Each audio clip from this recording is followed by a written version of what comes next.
aka Craig A. Kirkland. Right now, we just pull up at the 6M building in Rhode Island. Yeah, I don't know if you can see it. So JARI of them 60th Independence Diamond Jubilee panel discussion. And we're going to join the meeting now. I'm going to hear what going on. It's a very good look what going on in Rhode Island, yeah. Talk about crime and violence and a bag of things. So I'm turning on the camera, going to see what going on before I jump in the room.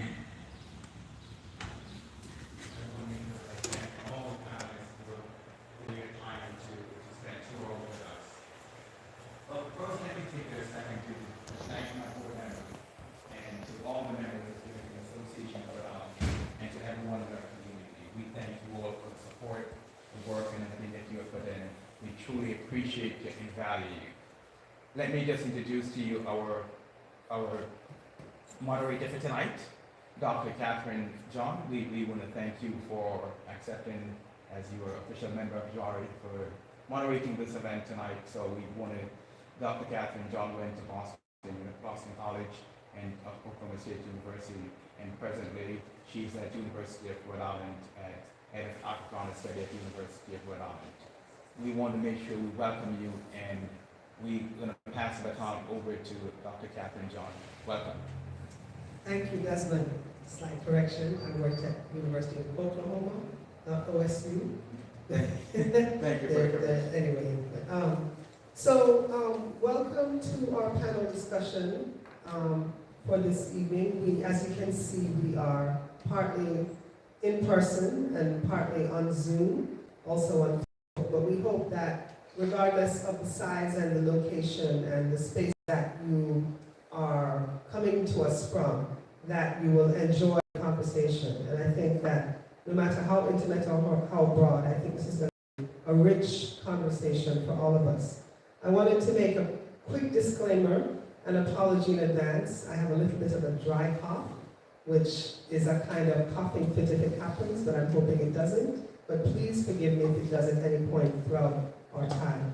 So the format for today is we have 5 panelists, and the theme for our panel is the nation, the family, and violence, 60 years after independence in Jamaica, right? And each of our panelists, each of our 5 panelists, who are all coming from different places, are going to address different aspects of this issue. So I'm going to give them initially 10 to 12 minutes to speak on the specific element of the topic that they're going to address.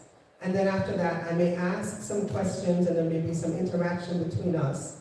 And then we'll take questions from the audience, whether the audience is on Zoom or in person. And either way, we'll continue the conversation in the time that we have. So recording in progress. So what I'm going to do is I'm going to introduce each panelist and then say what it is, the brief sense of what they're going to contribute, and have them speak. And I'll introduce each panelist before they speak. And then after everybody has had a chance to speak, we will have a little bit more interactive conversation. I will kick it off with a couple of questions, and it will probably organically work from there. And I will, panelists, I'm asking to stay to 10 to 12 minutes initially, right? So we will work with that. Okay. I ask you all to silence your phones who are in the room, just for the ability for us to hear with, us working with these multiple levels of technology. Okay, our first panelist is Professor Greg Graham. He's an associate professor in the Clara Luper Department of African and African American Studies at the University of Oklahoma. He's the author of a book entitled Democratic Political Tragedy in the Post-Colony, which I know focused on the legacies of Nelson Mandela and Michael Manley. He received his PhD and his master's in political science from Temple University, and he also holds an MS in government and a BA in history from UWI, University of West Indies in Jamaica. His areas of specialization include African politics, Caribbean politics, Africana political thought, critical race theory, classical political theory, and modern political theory. He was raised in the community of Dunkirk in Kingston, and he attended Kingston College. For his part, Greg is going to approach the issue of family, violence, and the nation from both an intellectual and a personal angle, and he'll give us a national and an international perspective on the violence that has hit Jamaica since independence. Greg, I turn it over to you. Okay, thank you very much. I just want to verify that I can be heard clearly. Yes. Okay, all right. Within the 10 to 12 minutes allotted, I wanted to give just a brief account of the history of the levels of violence that concern so many of us in Jamaica and in the diaspora, the historical context for it. And also I wanted to put those trends in broader international as well as regional context, the regional Caribbean and Latin American context, but also a more broader international context. If it is viewed comparatively in relation to other countries that might, be on the same trajectory, the same place in the trajectory of what we call development in Jamaica. And so, Matthew, we have to begin by first understanding that the levels of violence that concern us, it's not that we want to think of it separate and apart from other everyday mundane forms of, violence like domestic violence and so on. All those things are related. But I think that what we want to zero in on are the heightened levels that I think we have to locate in the history, as beginning with the history of political violence in the country. And so we know, for example, that there was political violence in Jamaica, that there was an uptick in it with the formation of unions and political parties. And so both of our major political parties, when we look at their history and the history of the activism around those major political parties, it is actually a history marked by a lot of street fighting and a lot of the violence that actually feeds into the political landscape that we inherit and the whole atmosphere of violence. And so if you look at the history of people, for example, even important figures like Alexander Bustamante and Norman Washington Manley and their interactions with ordinary Jamaicans and what came of those interactions when they came to political activism, you will read texts that will give you accounts, for example, of one of our famous national heroes going around with a pistol, always armed with a pistol. And so that is the part of the political culture of the island that actually we have to understand as feeding into the current context. And I'll endeavor to say how it does that. And so we became a part of politics and labor unions as a part of this history of political violence.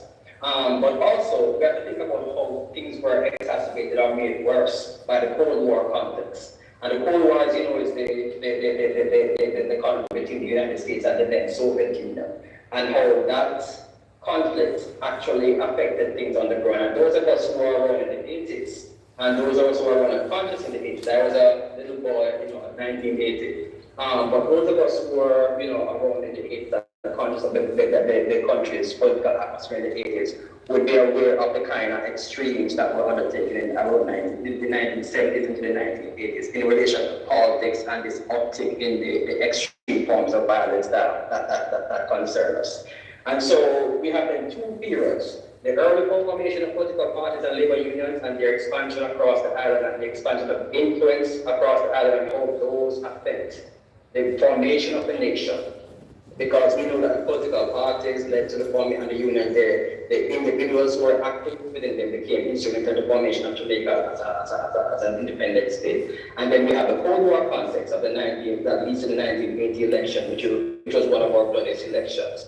Okay? After that, of course, there is a neoliberal context, what is called a neoliberal context, and that is a period, for example, that we can think about with people like P.J. Patterson, right? And people who came after PJ, leaders who came after PJ Patterson. But within that era, there was an attempt to address Jamaica's problems using certain policies from the IMF, right? And the policies from the IMF would call, for example, economic divestment, reduction of spending on teachers, on nurses, on police officers, and these things led to a lot of problems and served to exacerbate the violence on the ground. But one of the things that marks that period as well is this development whereby the people who initially were reliant upon politicians for aid, for assistance with their daily lives and so on. And the people who were supplied, as the history tells you, the people who were supplied with weapons and so on, through those channels, those people gained some degree of independence. And so we have to pay attention to the independence that they managed to gain. Because what you had in the neoliberal context in the 90s was, for the 90s and the early 2000s, was the influx of drugs, right? And Jamaica became an important transshipment point for drugs into the United States. Well, those people who were previously reliant upon politicians, they now had access to capital, to money, whereby they could finance their own affairs, and especially, very importantly, they were able to acquire weapons. Some of the weapons that we're actually reading about today were acquired through those particular means.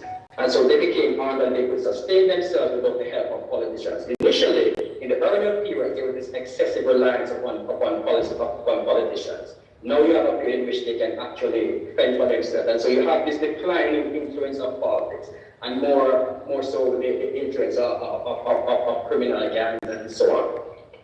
So you have then another development that brings us into the present, where you have what I would suggest, for want of a better way of putting it, is a sort of post-political period for the uptick in violence. Okay? And in this period, I think about, for example, the influence of the development of what some of you, I'm sure we all know, we've heard of scamming, right? And the sort of influence that these things now come to have. And also, the way in which they represent a rather pronounced independence on the part of the people who are part of these organizations, these gangs that are now at the forefront of excessive violence in Jamaica. Because the Jamaica Constabulary, of course, their statistics and their statisticians that they consult, they point to not only the fact that you have particular communities where this violence becomes prevalent and where that's the source of a lot of the violence, they also point to the certain criminal gangs, right? I think it's around 200 and something main criminal gangs that I saw in one of the set of figures that are responsible for most of the violence you see occurring in Jamaica, especially the ones that come to our attention. We read about it in the paper, you see it on the news and so on. And so you have then this post-political period, and I do not want to, I use the term very carefully because there's still some political influence there. But now these organizations have acquired a certain degree of independence.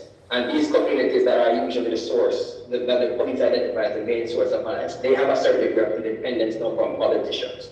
That comes from some of the activities that they engage in, that we read about and that we hear about in the diaspora. And I want to say this as well before I run out of time, that in addition to that, we have to bear in mind that in the periods, in the neoliberal period, where you begin to have this declining influence of politics and this rising independence on the part of these gangs and elements within certain communities who are involved in the violence and who are leading the trends in the violence, you also have a situation where you have, so there's this less reliance upon politicians, but also you have the emergence of a particular way of seeing the world, a particular political and social culture that is separate and apart or detached from the broader community, from the broader society's way of seeing the world. Okay? And so, to sum this up though, I want to, so there's that political history, right, which I'll go back to and clarify as the questions come in. But also, I want to think about it in a much broader context as well. So in the international context, there is generally across the board in developing countries, declining significance of what we call the nation state. Nation states are in crisis. So the states, for example, that we have inherited during national independence, the state apparatus in Jamaica, in the Caribbean, across the Caribbean, in South America, for those of us here in the United States who are watching the waves of migrants, coming across the border and so on, it is because one of the reasons that the scholars point to is that the state is actually in a situation where it is a crisis. And one of its main crisis is that it is unable to meet with the aspirations of the youth of its population. Okay? And so you have to see Jamaica as similarly situated, where you have a lot of young people who have all these hopes and aspirations and their ambitions and so on. And the state is just unable to facilitate, to absorb their aspirations. Typically, what happens across the globe is that when the state is unable to do this, you have actors who step in. Okay? In Nigeria, for example, you have Boko Haram. Okay?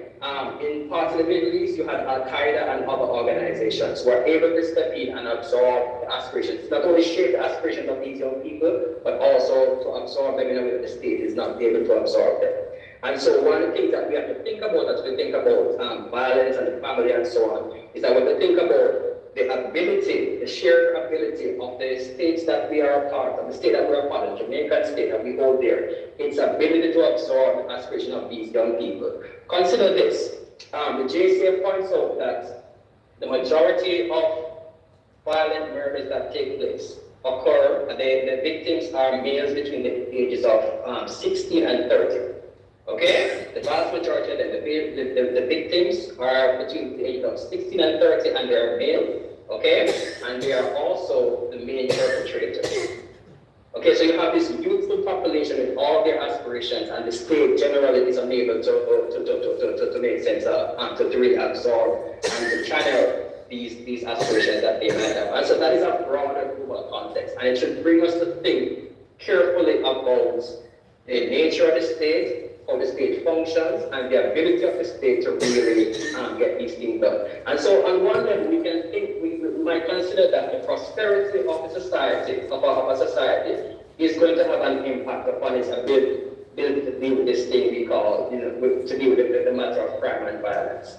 Okay? And so that is the broader global context that I wanted you to think about. So yes, we're thinking about the family, but we have to think about how the state is functioning, the ability of the state, the ability of the society, if you want to put it at that level. The ability that the society has to really absorb the hopes and aspirations of these young people who are, as we see from the statistics, committing the vast majority of the historical violence that shakes us, that really concerns us at this particular moment.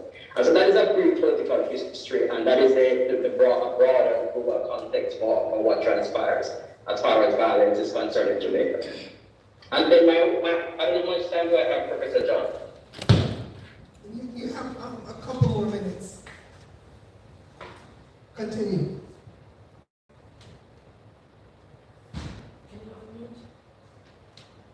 Okay, so the other part is my own personal experience. So I grew up in Dunkirk, right? And I have, been witness to a lot of violence. And to give you a sense of some of the issues at stake, some of which I raised earlier, the question of the disconnect between the values of the broader society and the values of these communities, within these communities, and the values of some of the people who undertake to commit some of the acts of violence that concern us currently. I actually have experienced instances in which I know friends of mine, and I call them friends because I grew up with them, who acquire resources, right? I remember one friend who acquired resources, he got a job, right? And he got a job at the airport, if I recall correctly, and that was a big job for him to have, coming from where we were from.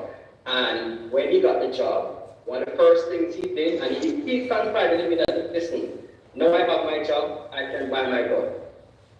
Right? And so instead of thinking, in terms of, okay, how is he going to move to a next stage after having acquired the job, he was thinking only within the terms of the understanding of power and influence within the community that he was a part of.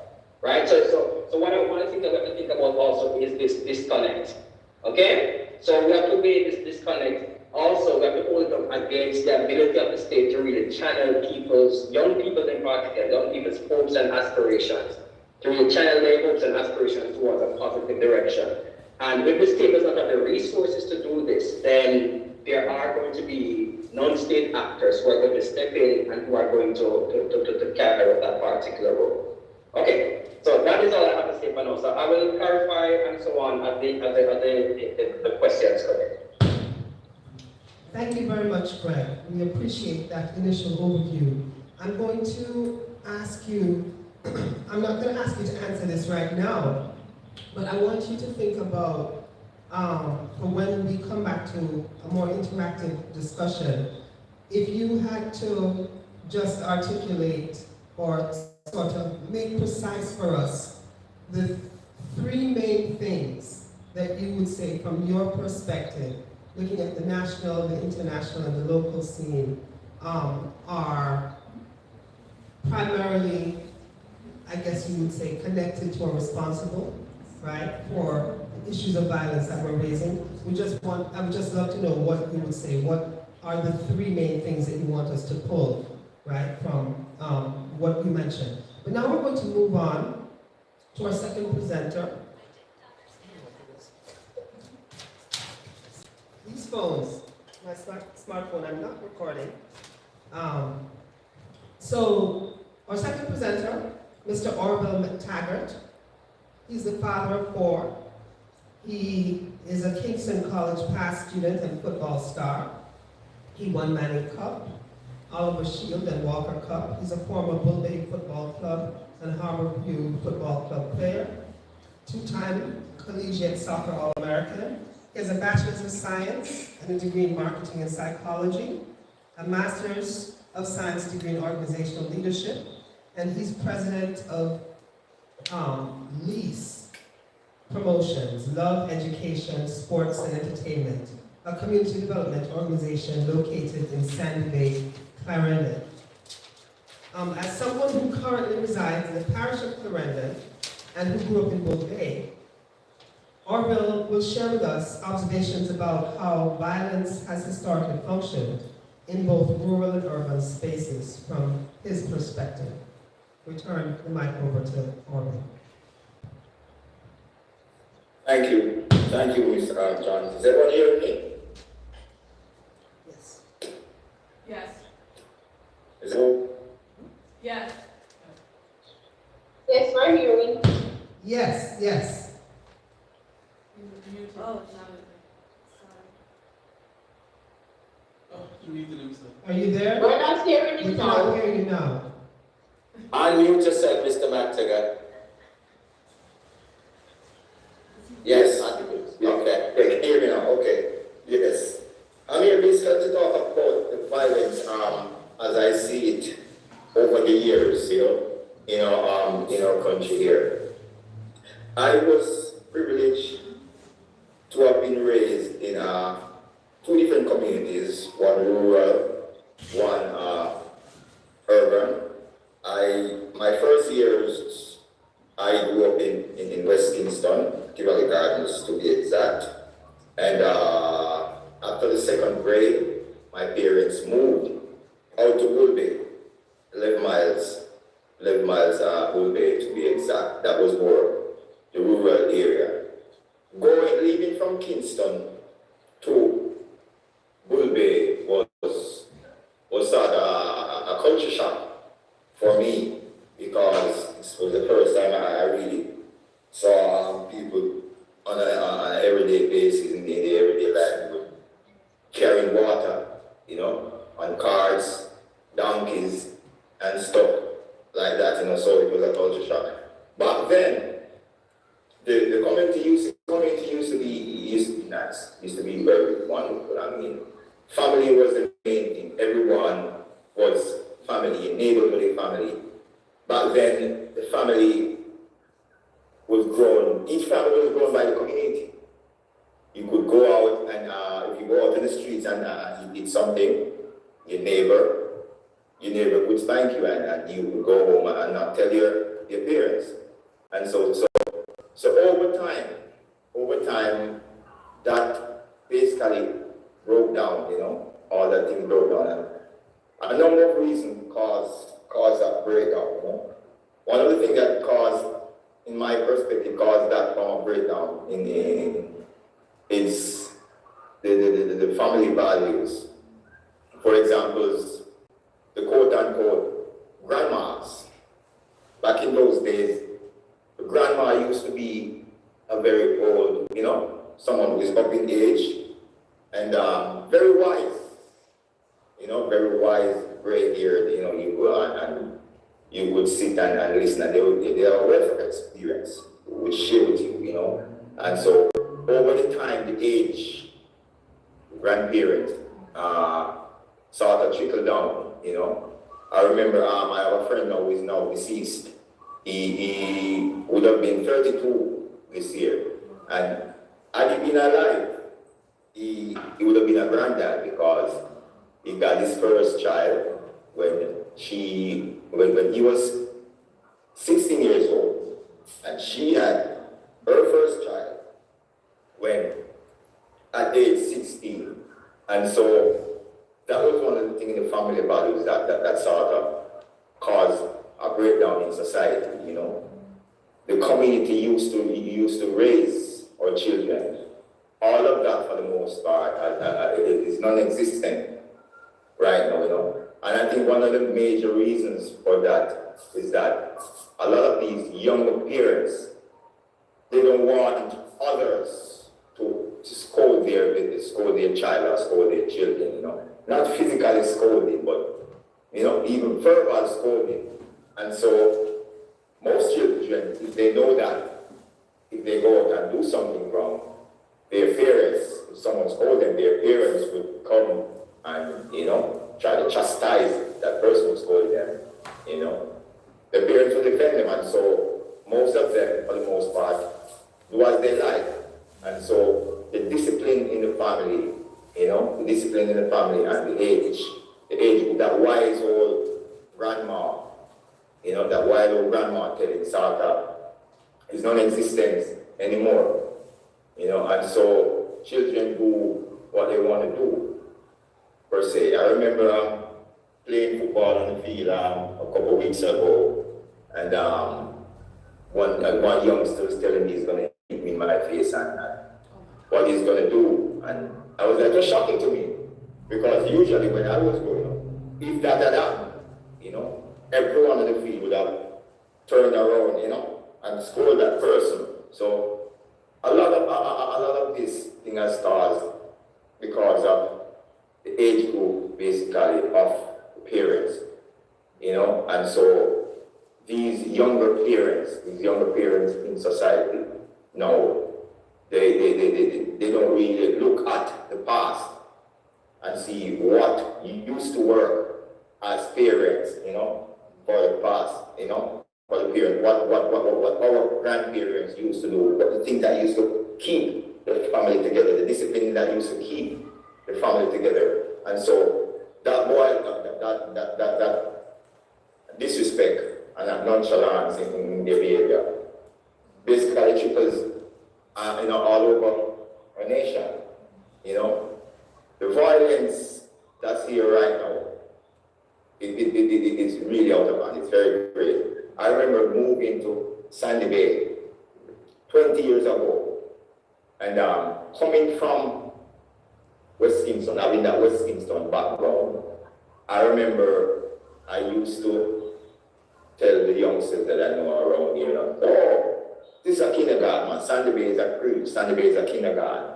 Until over time, I see murders become the norm, double murders, triple murders, 5 people, you know, being killed at once. And so it's a spiral out of proportion, you know.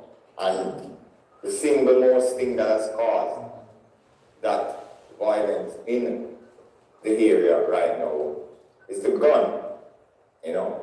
A lot of these youngsters gravitate towards the gun. Gone are the days when we usually would all meet up at the football field as friends. Now it's a separation because of the gun, you know. The gun is the main thing right now. Gone are the days when you have a conversation and 2 people have a disagreement or so you would talk it out. Those days are gone.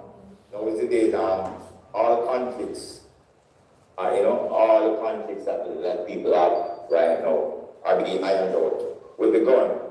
And so the gun has really brought some really drastic changes, both mentally, physically, emotionally, in the lives of our youngsters. And so that has led to our nation spiral way below par. You know, every day I watch the news. The news right now. Even today, I got a text on my phone about I think it's Garvey Mead or one of those places where I saw some pictures of the cops going in and finding high-powered weapons and all those stuff. So our nation right now is at a a very, very, very, very, very serious point. I honestly don't know what can pinpoint to say can be a solution, but collectively it's a serious uphill battle, a very, very serious uphill battle. As I say, I came to Sandy Bay 20 years ago when Sandy Bay used to be nice various communities like Cuba, Roseville, Rosal, Terrace, everybody usually live as one. Now in Sandy Bay, it's all of internal family feuds, and all those family feuds are caused because of one main element, the gun, And in addition to the gun, a lack of education, a lot of the youths in the area lean towards the wrong thing, a lot of them lean towards the wrong thing. I remember starting a community development organization here, lease promotion, love, education, sports and entertainment. And when it just started, it went well because we used to have a lot of football competitions. We used to have a lot of classes and so on.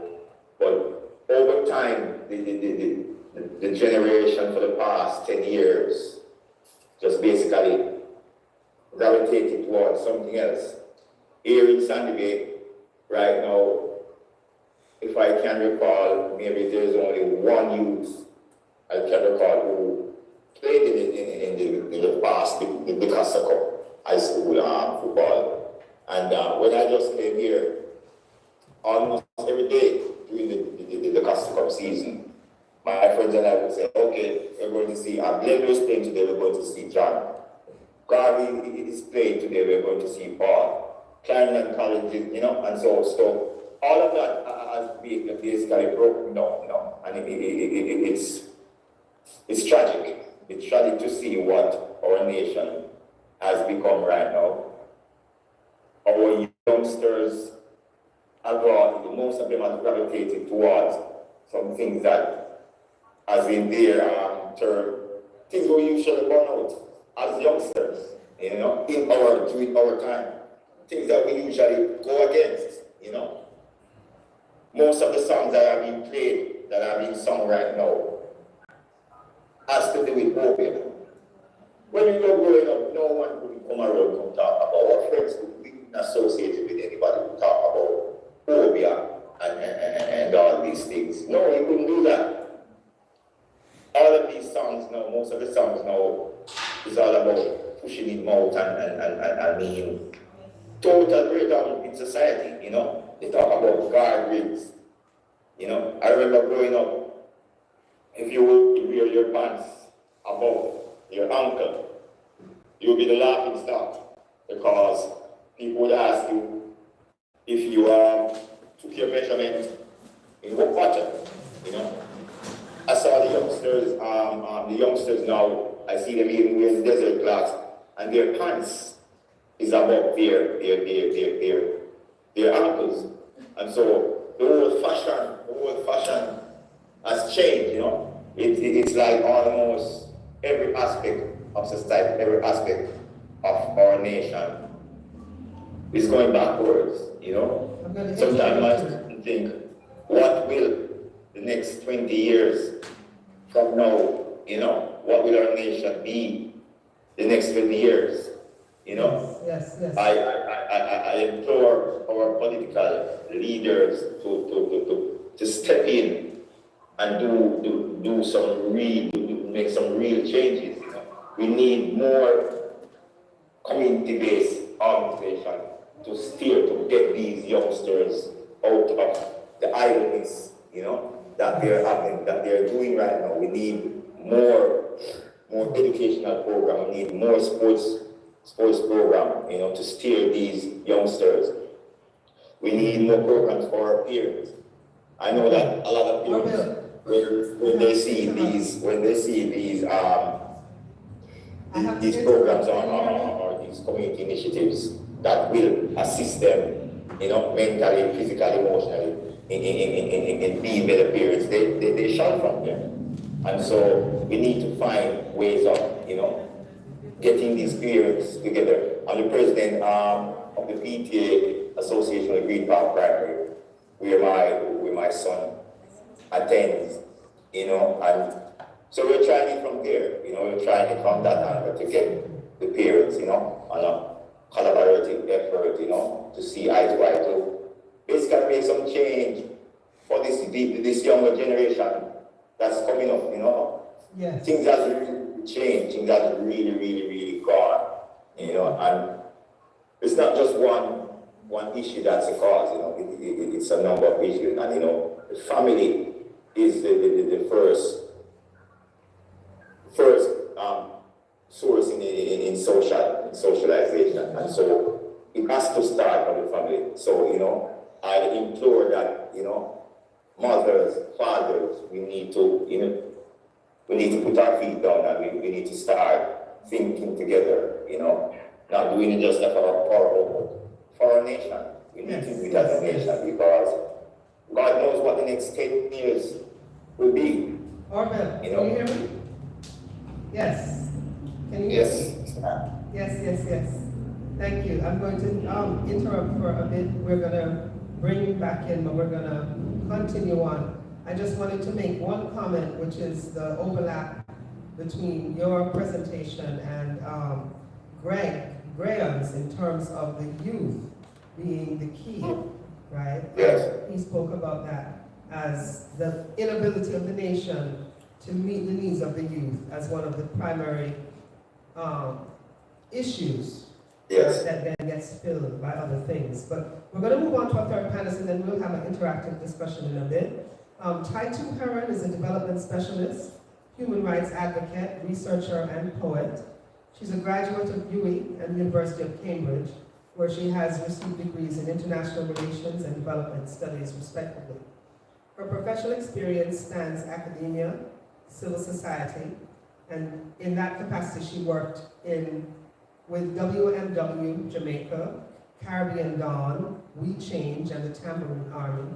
She's currently head of the Women in Development Unit of the University of the West Indies Open Campus based in Barbados.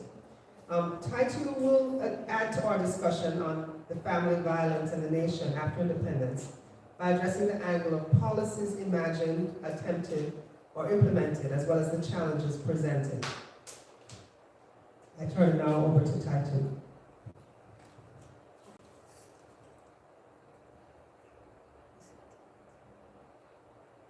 Thank you so much for having me. It's been really interesting listening so far. And what I'm also thankful for is some of the things I won't actually need to repeat. So I wanted to start out with our policy framework in Jamaica, and to say that our policy framework is rooted in the foundations of our nationhood, and it is both good and bad. Insofar as our policy framework is based on the ideals of a nation and the various ways in which a government structure wishes to define and shape policies to improve the well-being and welfare of the population that the government and its stakeholders governs. So the foundation of our nationhood in Jamaica, as all of us know, is out of many one people, and it's, in a sense, it's a myth. It's a parallel universe of multiculturalism that obfuscates the Black majority and elevates a local capitalist brokering elite group made up of white Jamaicans and mixed Jamaicans. It's of course far more complex now in terms of racial composition, but the common thread is a middle-class ethos that is rooted in British colonial values and an inherent anti-Black, anti-African, and anti-Indian approach. We started off independence in terms of in 1962 with economic division, class division, and educational division, as well as a geographical division. One of the things I wanted to make clear is that in 1962, under 40% of the Jamaican population at the time had an education beyond high school. We had a birth ratio of an average of 6 to 10 pregnancies per mother, starting with pregnancies as early as 14 years old. We had high mortality rates, and we had high teenage pregnancies. We had limited labor opportunities, narrowing occupations to a labor structure that was based on a colonial model of survived black population to a capitalist elite, nursing, teaching, masonry, carpentry, and blacksmithing. And a culture of cooptation for the state narrative and also to market tourism. One of the largest things that I think was made in setting up the policy framework with the beginning of our National Planning Agency, as it was then called, was an underestimation of the need to make a psychic split from colony to nation state. And it's important because there was an assumption that a colony built on violence could be an independent nation free from violence. And that was not the case, because what ended up happening is that we had attendant behaviors of poor conflict resolution, violence-based parenting practices, school management practices based on violence and obedience, a heavy hand in terms of the rule of law, and punitive laws based on reconciliation, based on punishment rather than reconciliation or reparatory methods, and also dislocation of urban and rural populations, and unresolved land issues relating to land ownership of the larger working population. So these are the things that we inherited in the immediate post-emancipation, post-independence era that even predates that, right after emancipation. So the thrust in the 1960s from a policy perspective was major investments in infrastructure, hospitals, health centers, schools, university departments, institutions of development, such as the National Planning Agency, which eventually became the Planning Institute, such as the Environmental Unit, which eventually expanded into the National Environmental Planning Agency that we have now, such as the Statistical Office, which is now the Statistical Institute of Jamaica. There was a heavy dependence on foreign investment, tourism and manufacturing and services, and a high import bill. This, in a sense, has not really shifted the structure of our economy. It affects other areas, but it's not, because it's not the focus, I'm not going to really dwell on it. But what continued in the 70s into the 80s was quite a bit of social legislation, which saw the removal of a lot of the colonial legislation, such as the Bastardy Act, which allowed children to not be disadvantaged by being married, being born out of wedlock. We had the Maternity Leave Act, which allowed women in professions to be able to have maternity leave and not having to leave their occupations, such as nursing or teaching, because they became pregnant. We had the Housing Act, which allowed for the establishment of the National Housing Trust. And we also had a whole set of more institutions built in the 80s and 90s, such as the Coffee Board, the Conservation Trust, the Heart NTA, a whole tier of community colleges across the country, Brownstown Community College, Excelsior Community College, and many more. So the infrastructure in development and development administration, quite a bit was done in the 60s, 70s, and in the 80s, right? Even though, as I mentioned before, some of the foundations of independence were not really changed. In the 70s and 80s, we had a third wave of migration, particularly in the 80s after the violent elections, to the USA, to Canada, and to a lesser extent to the UK. What this meant was a disproportionate weight on women to maintain family, and men overseas having to send money home. And what we begin to see is an increase in a pattern of female-headed households. And whereas it was in the 20% and in the 30% up into the 1980s, by the time it get to about 1994, it's been about 49% of Jamaican households are headed by women. And it has not really moved since then. So what it has meant is that the extended family structure has begun to wane. In the 2000s, more development institutions were either upgraded or amalgamated or new ones formed, such as the Early Childhood Commission, such as the Child Development Agency, which then became the Child Protection and Family Services Agency, such as the Office of the Children's Advocate, the Children's Registry, on the side of the police force, Center for the Investigation of Sexual Offences and Child Abuse, and the statistical units in various ministries and departments were also upgraded, such as the one in the police force, as well as the statistical units in the Ministry of Health and the Ministry of Education. What that has meant is that the government's ability to manage development processes is actually quite robust in comparison to other developing countries and even some other islands in the Caribbean. It is very robust and quite a strong cadre of technocrats, civil servants, researchers, and so on, working in the various departments and development institutions and collecting data to be able to report on how we are performing at the level of the population, as well as in other aspects of development. So let me use the very same data coming out of our government institutions to look at what violence has looked like.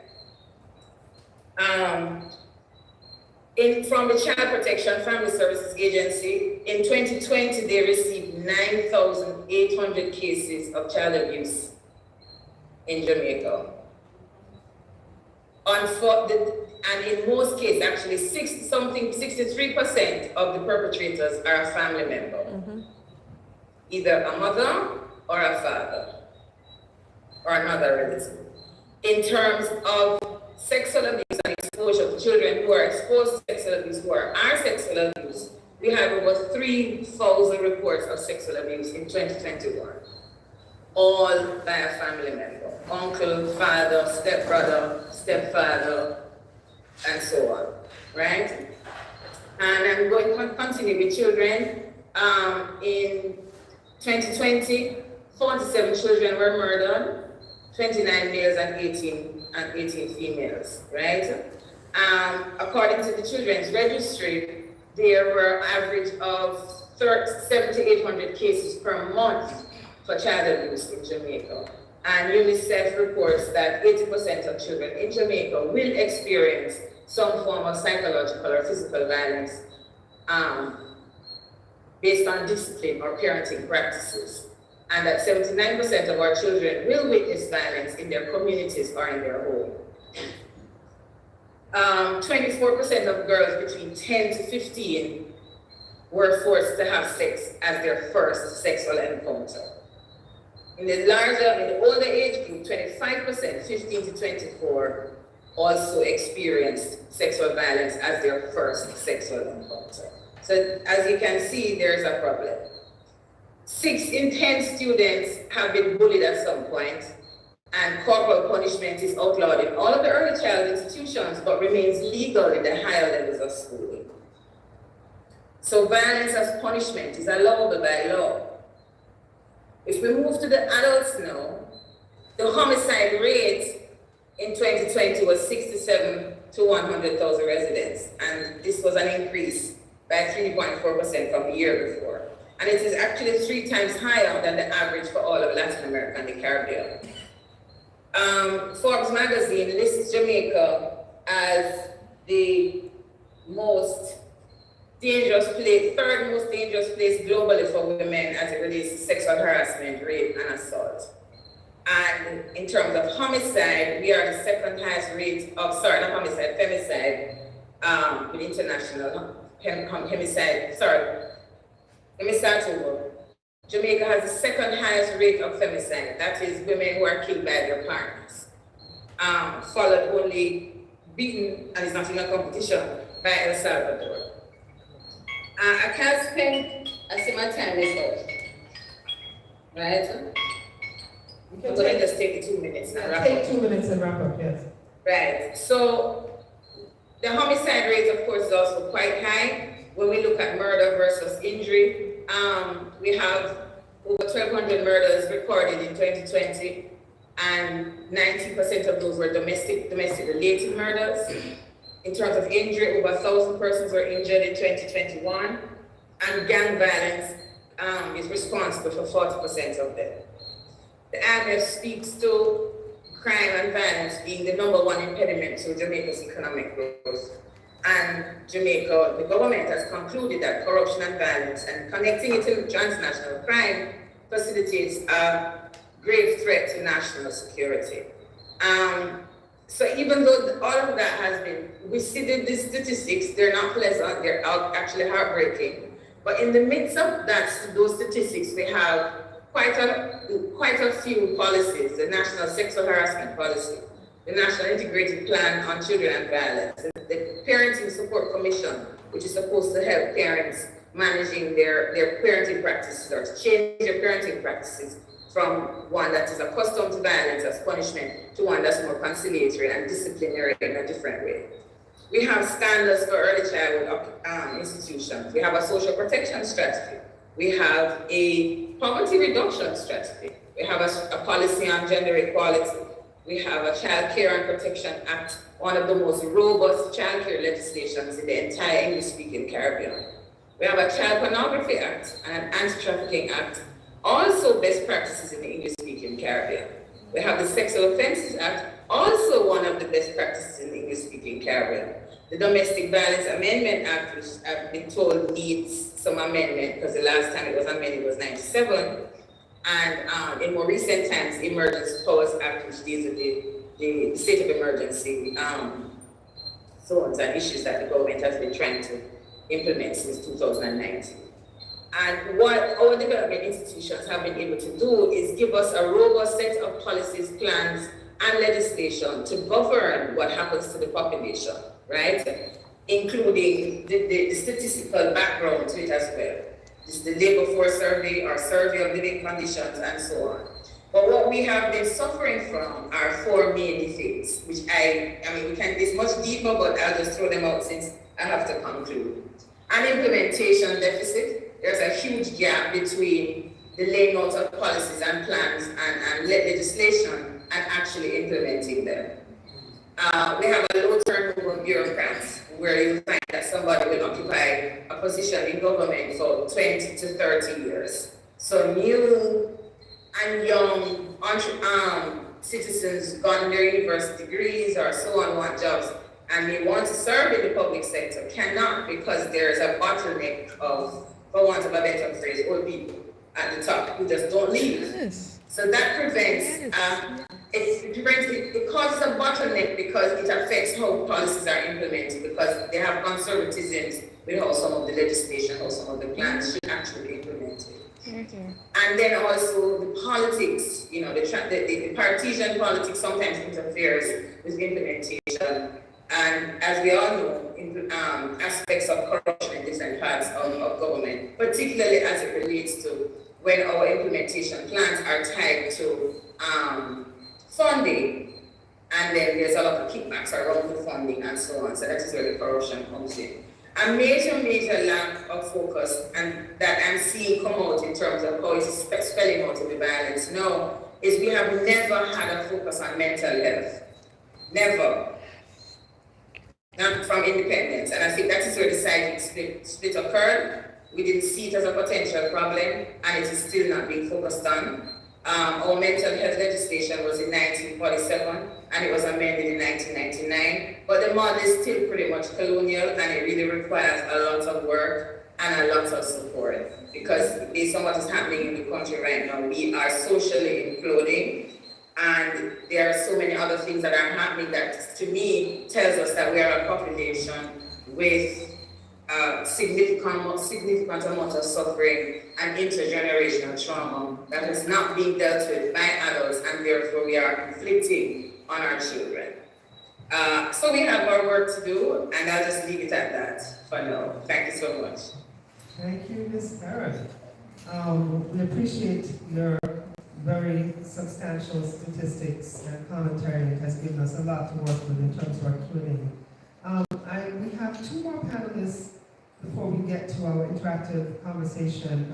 I'm going to turn now to Senator Damian Crawford, because I think that what he will touch upon connects very closely with some of the issues that have been addressed thus far. Senator Crawford attended Kingston College and the University of West Indies, where he also worked as a faculty member. He's a prominent member of the People's National Party, as well as a well-known public figure in the Jamaican landscape. I will stop there at the level of bio, but Damian Crawford will shed light on the controversial issue of what role, if any, party politics has played in relation to the violence in the nation since independence. I'll turn it over to the Crawford. Hello? Hello? We can hear you. You hear me? Yes. Okay, great, thank you. Good afternoon, everyone. Good afternoon as well to the panelists. I'm still trying to get my device properly organized. I'm coming in from the farm.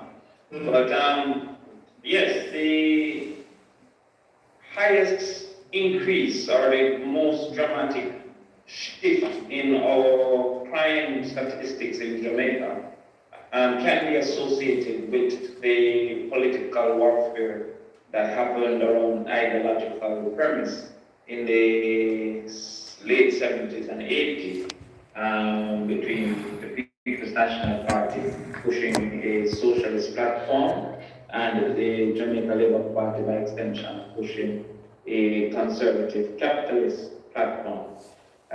This was exaggerated at the time by the Cold War, which caused for some global powers to support the movements of each party, to the point that, from my knowledge, the People's National Party had persons going into Cuba supported by Russia to participate in skills training, but also to participate in training for what do you call violent activities, militia training. So, being that guns is the number one tool used within the committing of murders, in particular in Jamaica, over 84% of all murders are through the use of guns.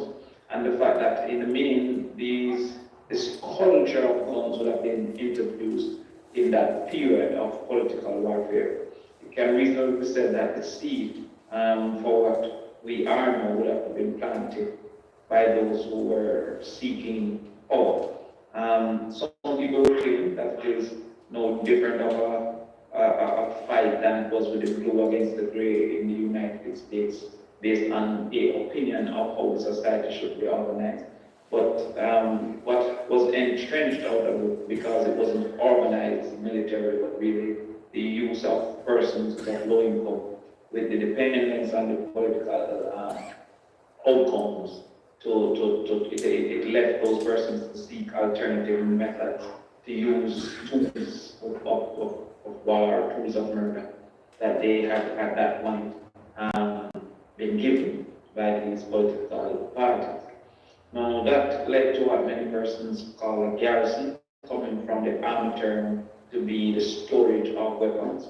And those garrisons were then defined as political garrisons to suggest that the support was enforced by the strongmen with access to weaponry.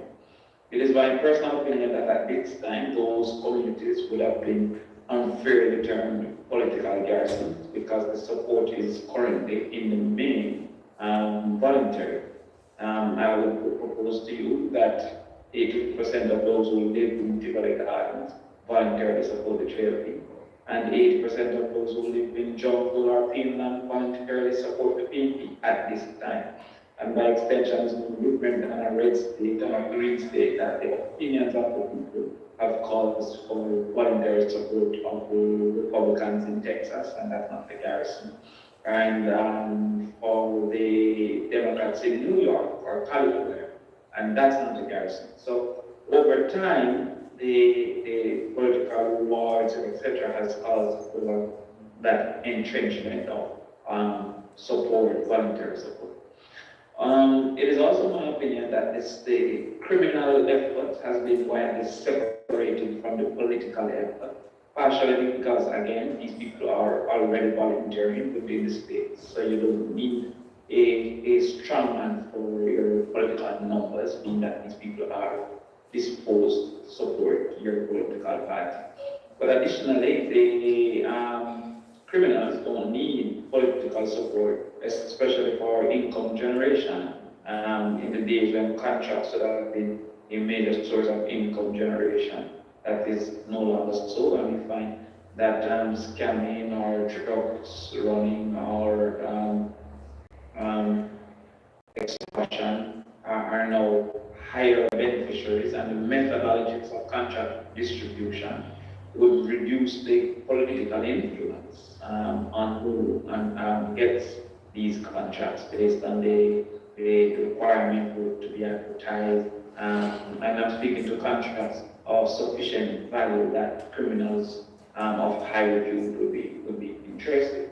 In fact, the police have reported that across political and across community lines, criminals are starting to organize themselves in ways so as to get further benefits financially from it instead of maintaining political separation. And so while there are gangs, you will find that even within political support communities, gangs are at war against themselves and not necessarily a cross-political communities. So, one example, West Kingston, Denham is a strong JP era and currently is in turmoil with Tivoli Gardens, which is also a strong JP era.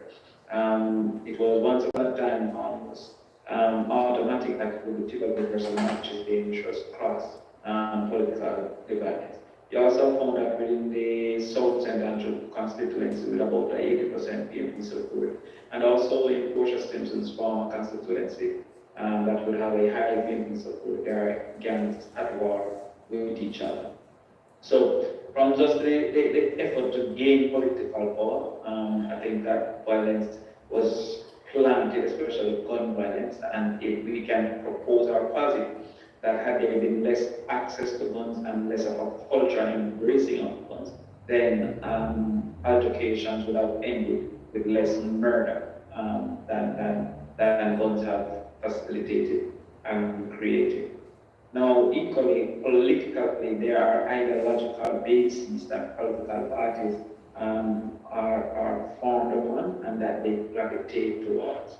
And some of those ideological bases also cause for differences in how political parties approach government. So once you're speaking to government, then you must equally speak to political parties, because within our politics, within our democracy, they form government. So the JLP-led government or the PNP-led government, and also the PNP-led opposition and JLP-led opposition.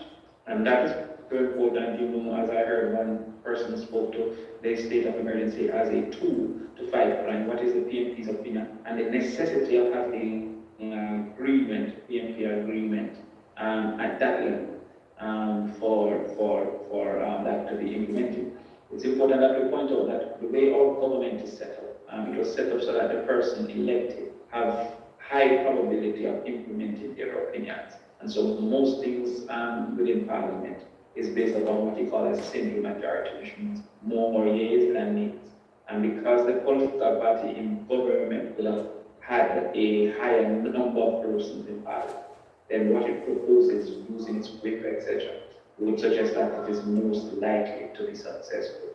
However, once it is a constitutional matter, which the state of emergency past 14 days becomes a constitutional matter, then they need to have 2/3 of both houses.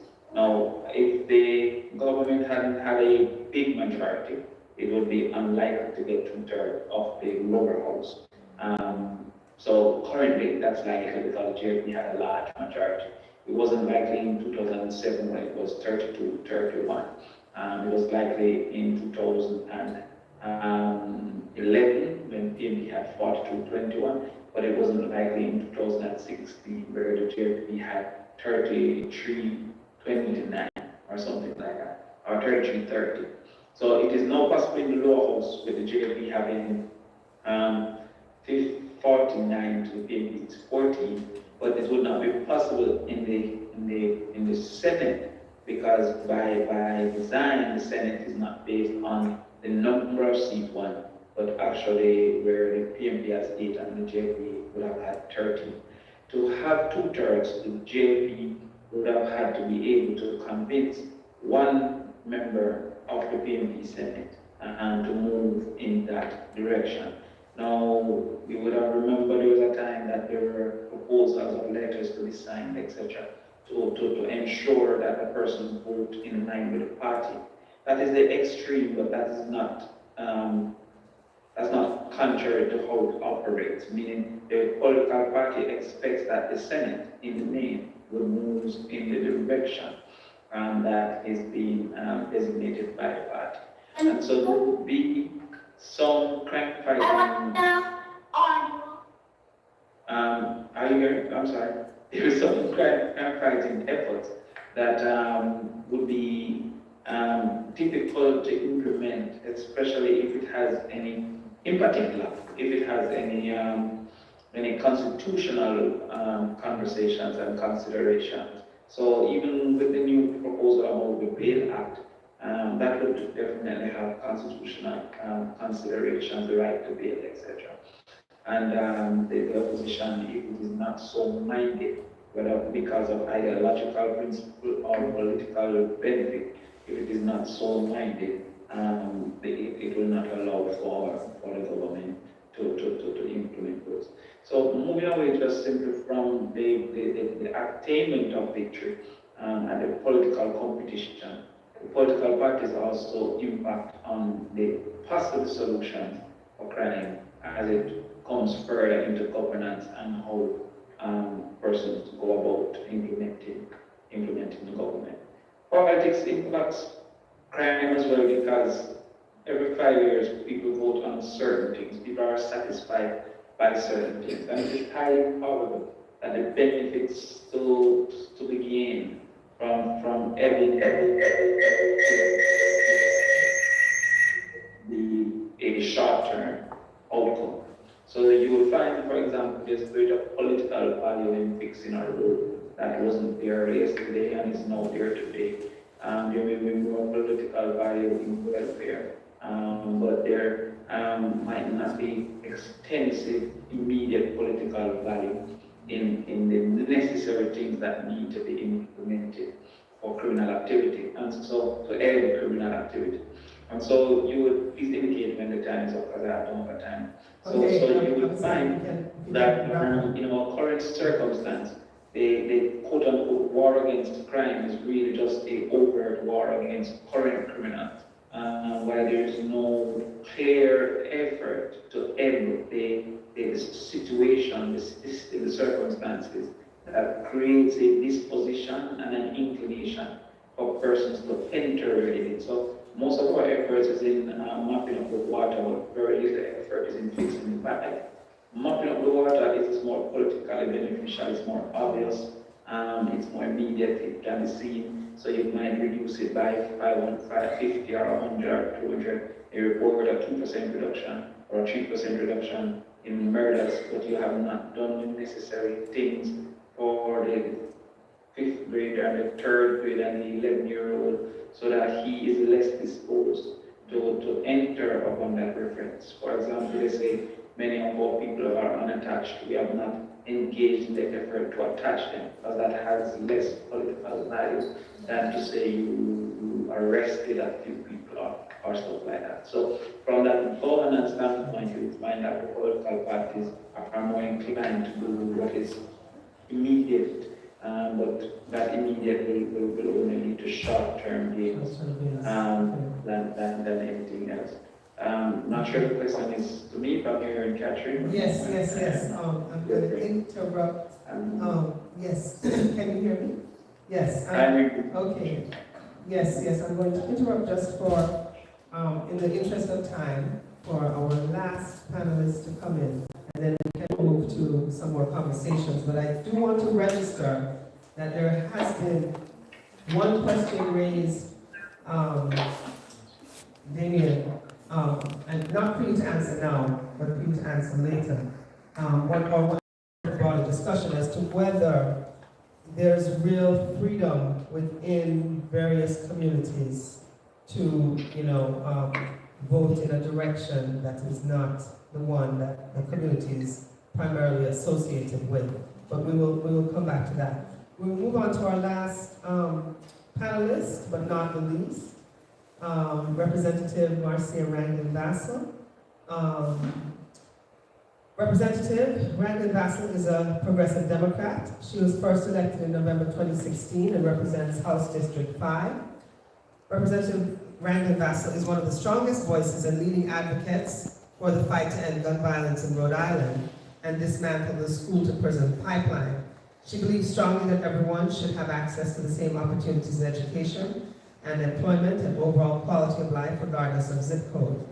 As someone who understands deeply the impact of poverty, she's unapologetic in her fight for underserved and marginalized communities. Representative Ranglin Vassell sponsored legislation that would criminalize the manufacture, import, possession, purchase, sale, or transfer of any ammunition-feeding device capable of accepting more than 10 rounds. She also sponsored legislation requiring the Department of Education to develop a program of age-appropriate safe relationship behavior education and training regarding the prevention of relationship abuse and sexual violence and harassment. She co-sponsored a bill to exempt natural hair braiders from the requirement to be licensed as hairdressers or cosmeticians. And as a teacher, Representative Ranglin Vassell is aware of the impact of trauma on children. She introduced legislation to create a study commission to evaluate the impact of trauma on children who are exposed to violence. She's also sponsored legislation to create trauma-informed schools. She has been fighting for justice for the last 45 years. She began at the tender age of 15, demonstrating for running water in her community in Jamaica. She spent 1 year after high school knocking on doors in some of the more violence-prone areas in Kingston, providing health education and community development programs. She has expansive knowledge on issues of race and poverty and how they help to create trauma. She migrated to Rhode Island in 1990 and has worked as a housekeeper, factory worker, as well as a community worker. She's a special ed teacher. She's also a graduate of St. Joseph Teachers College. She earned a bachelor's degree from Rhode Island College and a master's from Providence College. She's an author, a motivational speaker, and a poet. She's received numerous awards, and she is married to Dan Vassell, and they have 4 children, and she also has 2 grandchildren. So Marcia Ranglin Vassell will address what the challenges are that resource-strapped Jamaicans face when migrating, especially when they're confronted with having to live in violent and depressed urban communities. I'll turn it over to you.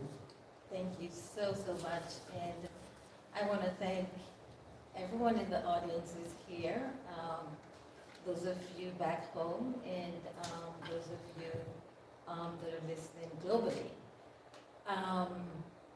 It's pretty weird that I'm sitting here with balloons and we're celebrating the Diamond Jubilee, and it's kind of juxtaposed, right, with all this conversation. 1 second, I just want to make sure, can you on Zoom hear her as she speaks?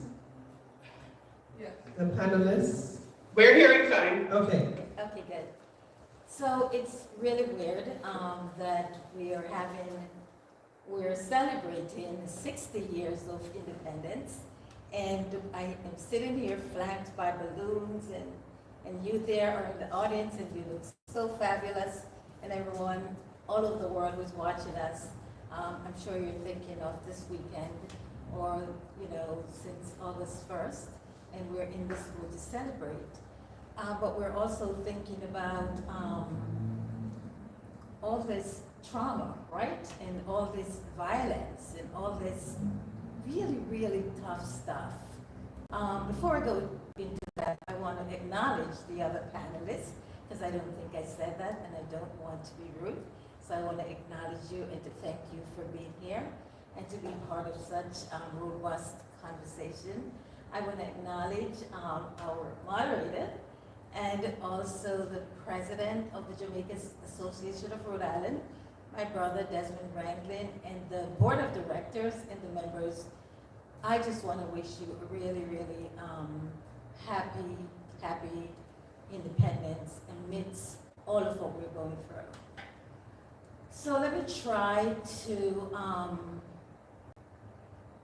talk about what folks who leave Jamaica and come to the United States or go to Canada or wherever. So let me talk about the United States, specific to Providence, Rhode Island, where I have lived for the last 32 years. I want to be abundantly clear. It doesn't matter where you live in the world. We want the same things. We want the same exact things for our children. It doesn't matter. So when I got on the plane at the airport in 1990, it was a Sunday, and I got my suitcase and I got off in New York, right, JFK, and I actually thought I was leaving gun violence behind. I grew up in poverty. I grew up in the violence. My grand uncle got shot and killed. I was only 14 years old in Bull Bay. In fact, one of my brothers, not Desmond and I, we were counting a couple of months ago all the people that we know intimately who have died from gun violence in Jamaica, and we counted at that time over 38 people that we know that are dead, no longer here. And again, and then since I moved here to Providence, Rhode Island, and teach in the public school, I have lost, in fact, I'm writing a book right now on trauma, and in the first page, it's dedicated to all the kids that I have taught here in Providence who I've lost to gun violence. So let me just say this, it does not matter where you are in the world. You are. It should not be a privilege. It should not be about race. It should not be about class. It should not be about zip code. You're entitled. You have a right. It's a fundamental right. The right to clean water, clean air, right to housing, right to food that's free, food that's accessible, and food that's nutritious. It's a fundamental right that I think, as a progressive Democrat, that everyone in this room and those listening across the world, you're entitled to walk in your neighborhood and feel safe. It is not okay that kids will go to bed hearing gunshots, whether it be Providence, Rhode Island, in Texas, or in Kingston, Jamaica. I want to highlight, because I have the mic, that there's a young girl from my neighborhood. Her brother was in my class in Bull Bay All-Age School, Jasmine Dean. Jasmine Dean is still missing in Jamaica. So I have this mic, and I'd be remiss if I didn't lift that up.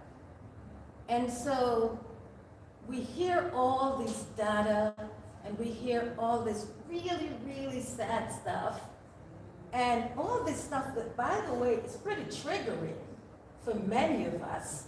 Thank God for resilience, and we know how to deal with it. Some people don't, and that's why one of the legislation that I have introduced here in Rhode Island, which will be signed into law on the 18th, is a Trauma-Informed Schools Act. Every single teacher, administrator, bus driver, persons who work in the canteen or the cafeteria, you need to know about adverse childhood experiences. You need to know about toxic stress and adversity. You need to know all about that. And that bill, by the way, is going to be signed into law on the 18th. It's why I sponsored a bill to make sure that we have a $15 living wage. And by the way, in Rhode Island, across the country, and across the world, in Jamaica, I was just there 2 weeks ago, and people are struggling. So we need to raise the minimum wage so people are not working 2 or 3 jobs just to keep the roof over their heads. It's not because housing is a fundamental right. It's why I have sponsored and co-sponsored legislation to ensure that we have to make sure that our communities are safe.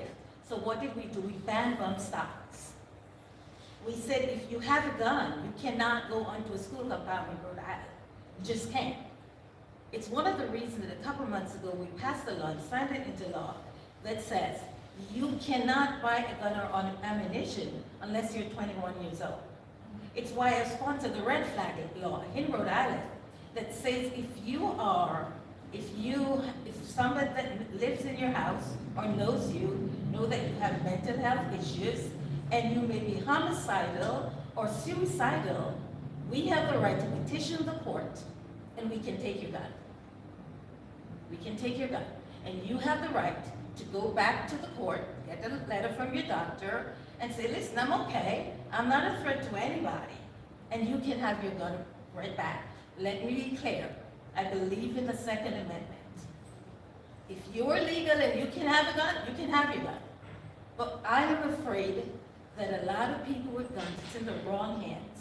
And it's happening in Jamaica. It's happening there, and I see it. I was there 2 weeks ago, and I read about it. I write about it, I should say, over the last 20 years. So I think it's a lot that we can do here. And I started, moderator, by saying it doesn't matter where in the world you are, you have the right. These are fundamental rights. And that's one of the reasons why I've also, and I want to say this, I have also ensured that, as working really hard to make sure that every child who shows up in the school cafeteria has access to free meals. Nobody should be buying lunches, and nobody should be ashamed to go to school. And in Jamaica, we need to do a better job of that. So it's a lot that I just laid out there, but I think it is so, so important. And I am curious, and I am really anxious to number one, hear what the senator is saying, and also to see, I hope Jamaica can adopt some of these really, really progressive and common sense. This is not about gun control, by the way. Let me be abundantly clear. This is not about gun control. This is about passing good, common sense gun safety laws that protects our family, that protects our children. And by the way, teachers, I've sponsored legislation that teachers like myself will not be carrying guns to school. So it's all of that, the backdrop of the balloons and all this. But I just want to say there's a lot of work to do here in Rhode Island, but Jesus, there is so much work to do back home. Because I want to go back and do all the things that I do here, right? But really, truly, the common sense, are you going to expose yourself to people walking around with long guns? You know, or I don't think so. But I just want to thank you for your time, and I hope Jamaicans are listening, and I hope Jamaicans are ready to pass these really, really good common sense gun safety laws, including making sure that everyone has a livable wage. I don't know what it is in Jamaica. In Rhode Island right now, it's $12.25. So in 6 years, we moved from $9.50 to $12.25 an hour. So everyone in Rhode Island, that's the minimum. We need to do more, because right now we should be about, if we're caught up to inflation, we would be at $25.10. So we are way below, and we need to do a whole lot more to protect children, to protect family. And so, moderator, the statistics that I hear in Jamaica, I would go out on a limb and say if we can really, really, we're not going to solve all the problems in the world. This is not magical stuff, this is hard work. But I think we can, but we have to be brave, and we have to be courageous, and we have to be like unbossed, right? Right? We have to be unapologetic in our fight for justice and equality. So thank you. Thank you very much. Thank you very much, Representative. I know that there's also Karen Duncan. Dr. Duncan, who is on, who's streaming, who's on Facebook or on, yes. And so I just wanted to acknowledge some of the folks who are joining us virtually. So I guess I will raise a question.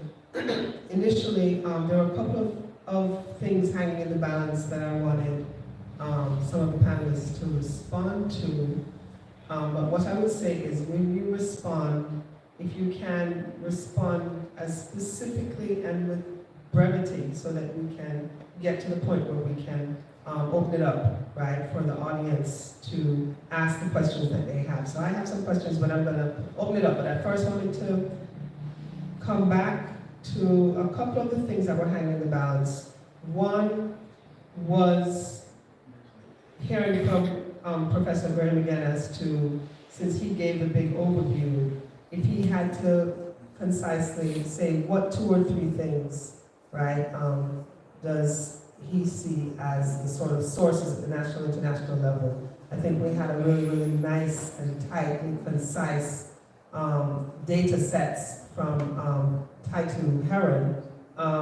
So there's that. And then there was a question raised that I received as that in response to Damian Crawford's statements, right, about the violence no longer in certain communities, people being free to kind of maybe vote in a different direction than that community is associated with. And I wonder if that's true.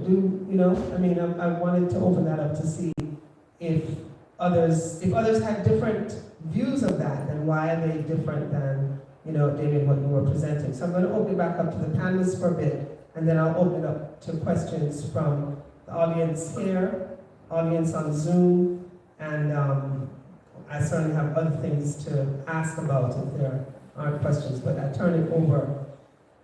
Let's see, first to Greg, and then Damien, but anybody who wants to jump in, either of you can. Just try to be specific to responding to the question and tight in terms of your time. Okay, so 3 things, the 3 main things that I would say from this broad view that I sought to provide. I would say, first of all, the 2 main contributors. First, the political economy of the developing state is the main cause, poverty and people's socioeconomic circumstances. Also, I point to a lack of long-term planning and implementation in the effort to absorb those detached young people who I mentioned. The statistics again that come from the Jamaica Constabulary reports, as well as the Inter-American Development Fund, puts them as largely the perpetrators of violence and the main victims of the kind of extreme violence that I raised, as mainly young men between the ages of 16 and 30, right? So poverty based on socioeconomic realities of the developing state, lack of long-term planning and implementation, and also I would point as well to the disjoints in the values that some of these people hold, some of these perpetrators hold, whether they be in groups or whether they be in garrison communities, that is in groups as gangs, or these gangs that typically, according to how they are categorized by law enforcement, are based large in garrison communities. The disjoint between the values that they have come to hold, and you hear it in the music, right? The values that they hold versus the values of the society, and not just the values of the society, but the dominant values by which we rationalize how we go through the world and how we go through the world as a society, and also how we teach self-actualize, or whatever we are putting it as human beings. So for example, we have, a particular measure of success in terms of how we validate somebody's quality of life, how they situate themselves in relation to other human beings, and how they accomplish what they set out to accomplish in the world. Within these groups that I'm trying to bring into focus, there are different set of values. Okay? And so you have this disjoint between their set of values and the values of the broader society. And so I think that those are the 3 main things. And so the effort that we are thinking about solutions has to be an effort that recognizes the importance of political economy to solving, not just the political economy, to solving this question of extreme forms of violence. It is not the entirety of the solution, but it's a very, very important component. And so across the globe, I was saying earlier, across the globe you find that states in Africa, in the Caribbean, in Latin America, and in some parts of Asia, they grapple with this very reality because of their socioeconomic situation. They are unable to absorb this young population, especially this population of young men who tend to be the most dangerous when they are detached.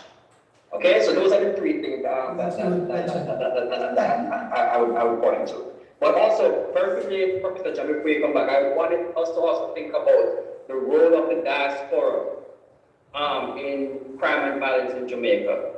Because one of the things that I forgot to mention was that in the era that I mentioned, the diaspora is actually shipping guns into Jamaica. Okay? The guns that were coming in the barrel and so on, that is where they started. Nowadays it's from Haiti, but originally, in the period, for example, that Damon pointed to, the period after the political ramblings, there is a period in which the guns are coming from the diaspora, and so the diaspora has to think critically about its role in actually helping to egg the flow of guns. When you say that, I'm trying to make sure I understand.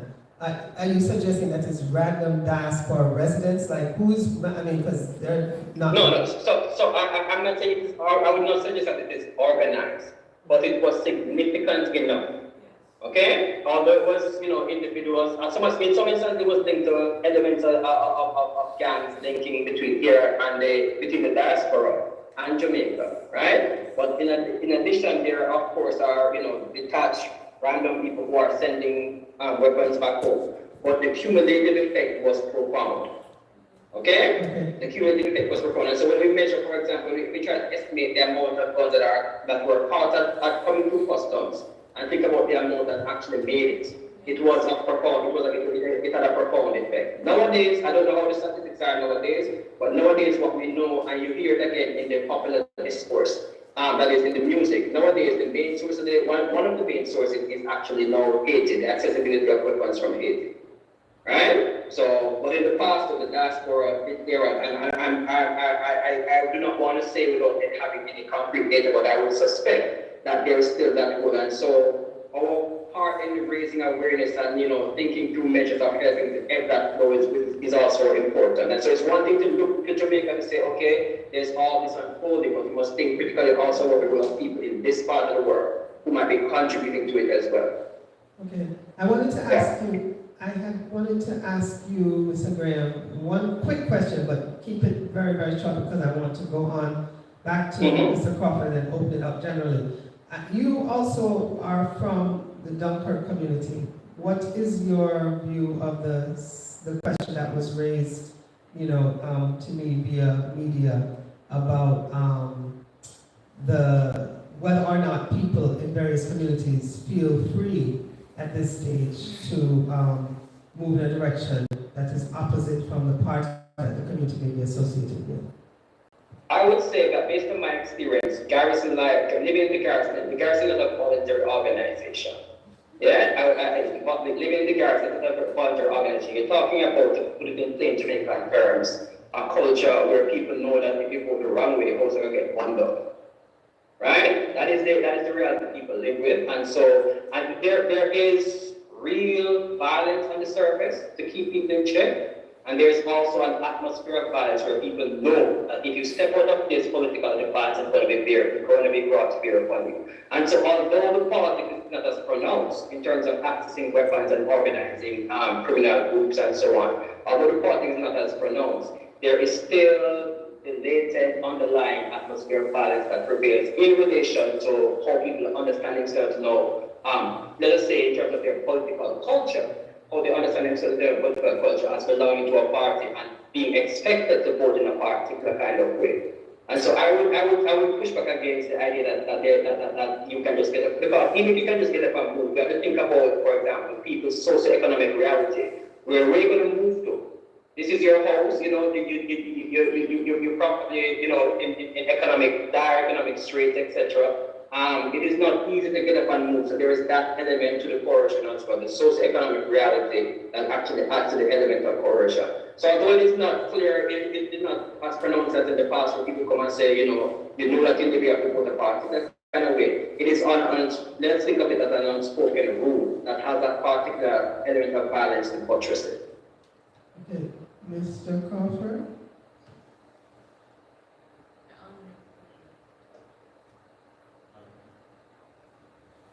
Are you still with us? Can you hear us? He's muted. Yeah, Damien, you're muted. Okay, we're not hearing you. Yes. But thank you. I'm saying that I beg to disagree based on my experience and also based on statistics. I'm going to move from point A to point A one A plus and then point B. Now, the fact is that within these very quote-unquote garrison areas, there's been high non-participation that has not been disallowed, quote-unquote, by the quote-unquote criminal elements. So there is not a 90% participation in Tivoli Garden or Dunkirk or where I'm from, there's not been a 90% participation in or any of these quote-unquote garrisons. So persons have been, one, allowed to not have to participate. But secondly, because it's first past the post, within these areas of high political support, the few that exist that are not voluntarily in support, culturally in support, because of how we decide. We don't decide based on cerebral discussion. We decide based on my mother was, my granny was, my whatever it was. And historically, those communities that were quote-unquote firebound, housebound, and wherever, was to ensure that it was replaced by support that were voluntary. So when Bakawal was Bakabon Railway, they replaced it with. You're muted again. His network is. Okay, unfortunately, okay. And you hear me? We were not hearing you for a second, so, but. Okay, and there's no necessity. In fact, most of the violence within a political period happens in closely contested communities, not in garrison quote-unquote communities, in highly supportive communities. So you don't find that the 10 PMP in Tivoli is being killed in Tivoli Gardens, but in a 50-50, 51-49 area where everybody seeks to bring what they have to offer. So the funders will seek to bring what they have to offer.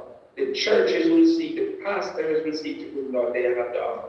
And if one is willing to accept, also the criminal will seek to bring what he has to offer in closely contested areas. We must also accept that there is social constraints about fitting in a group.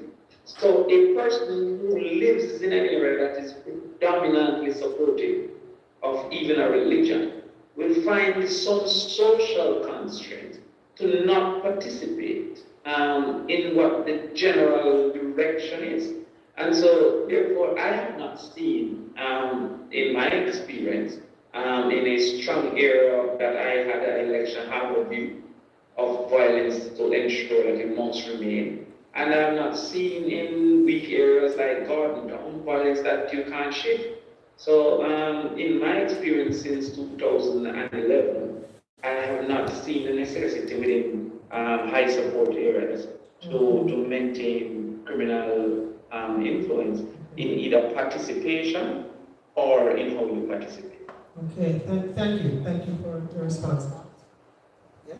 Okay, go ahead, please. So, as a member of the diaspora, one of the things that I am thinking about right now is when folks like myself or other groups across this country try to ship, whether it be books and school supplies or Chromebooks. I mean, during the pandemic, we tried to ship over 200 Chromebooks to Jamaica, and it's like pulling teeth, where the system is so messed up that even if you're trying to give stuff away to the kids so that they can access, so that we can really ensure that because keep in mind, education is still the great equalizer. And if you're not in school, you're not educated. And if you're outside of school, hence the school to prison pipeline, which we must dismantle. But folks in the United States, I can speak for myself, we've gone back to Jamaica for the last 20 odd years every summer to run a summer camp there for about 300 kids. We can't get things there. So I don't know if there is some way that can be addressed. So if we're talking about, and by the way, we're still talking about arresting violence and making sure that people are safe and making sure that kids are healthy and thriving. But if we in the diaspora want to send things to Jamaica and we're still having to use money out of our pockets and to go through this whole rigmarole to get it off the wharf, then that is certainly not good. It's not good at all. True. Strong point. Okay.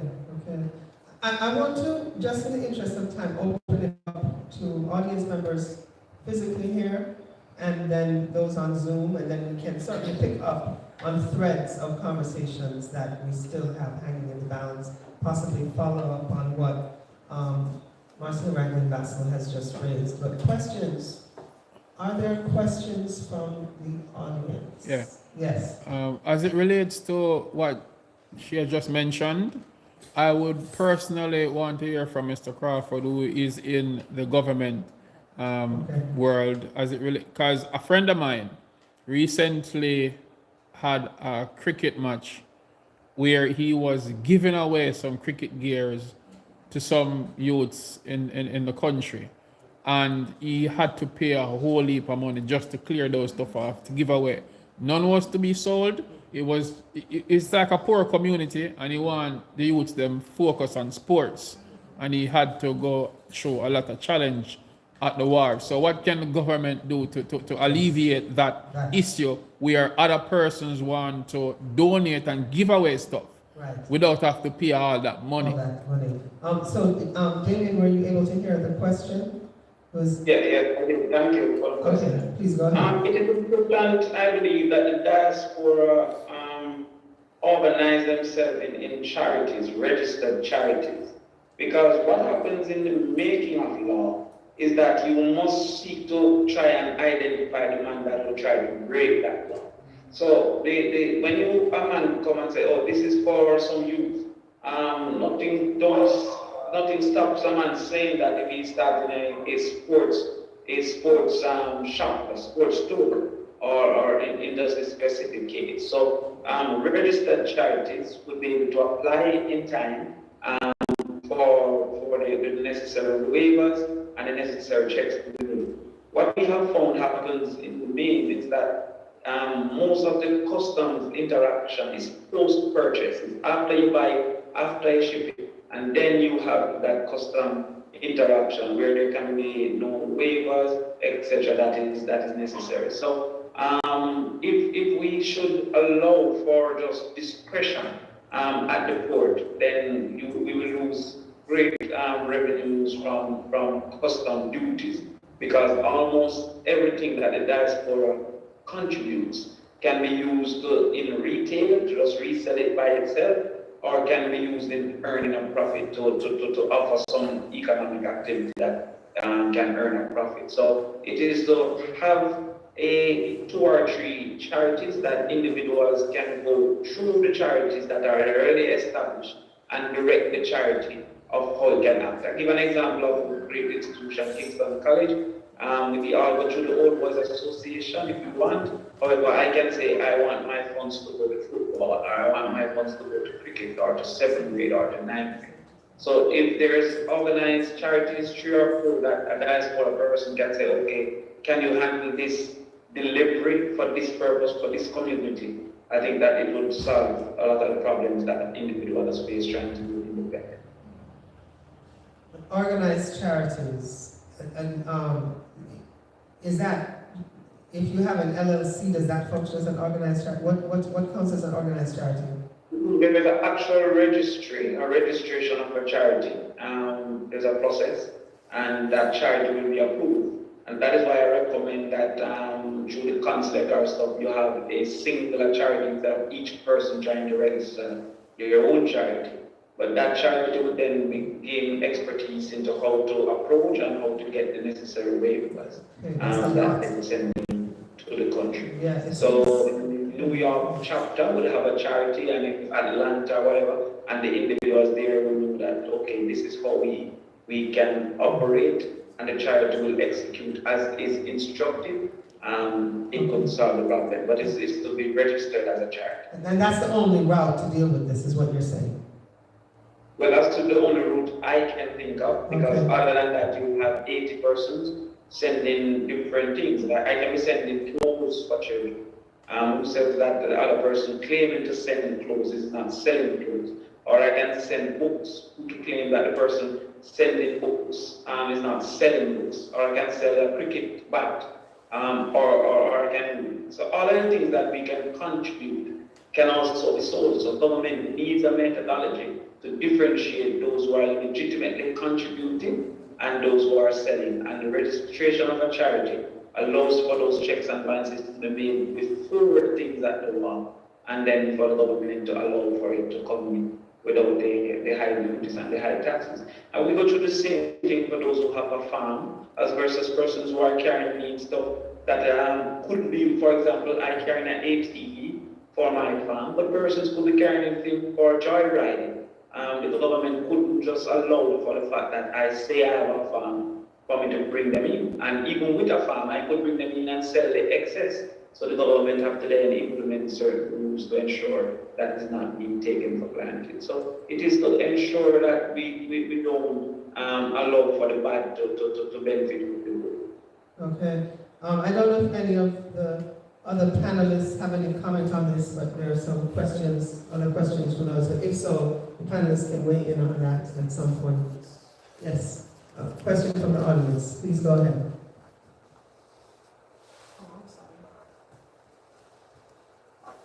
Good evening, everybody. I'd like to thank Orville for what he mentioned about the importance of the family and the breakdown of the family, and Taitu also specifically for her statistics regarding violence against women.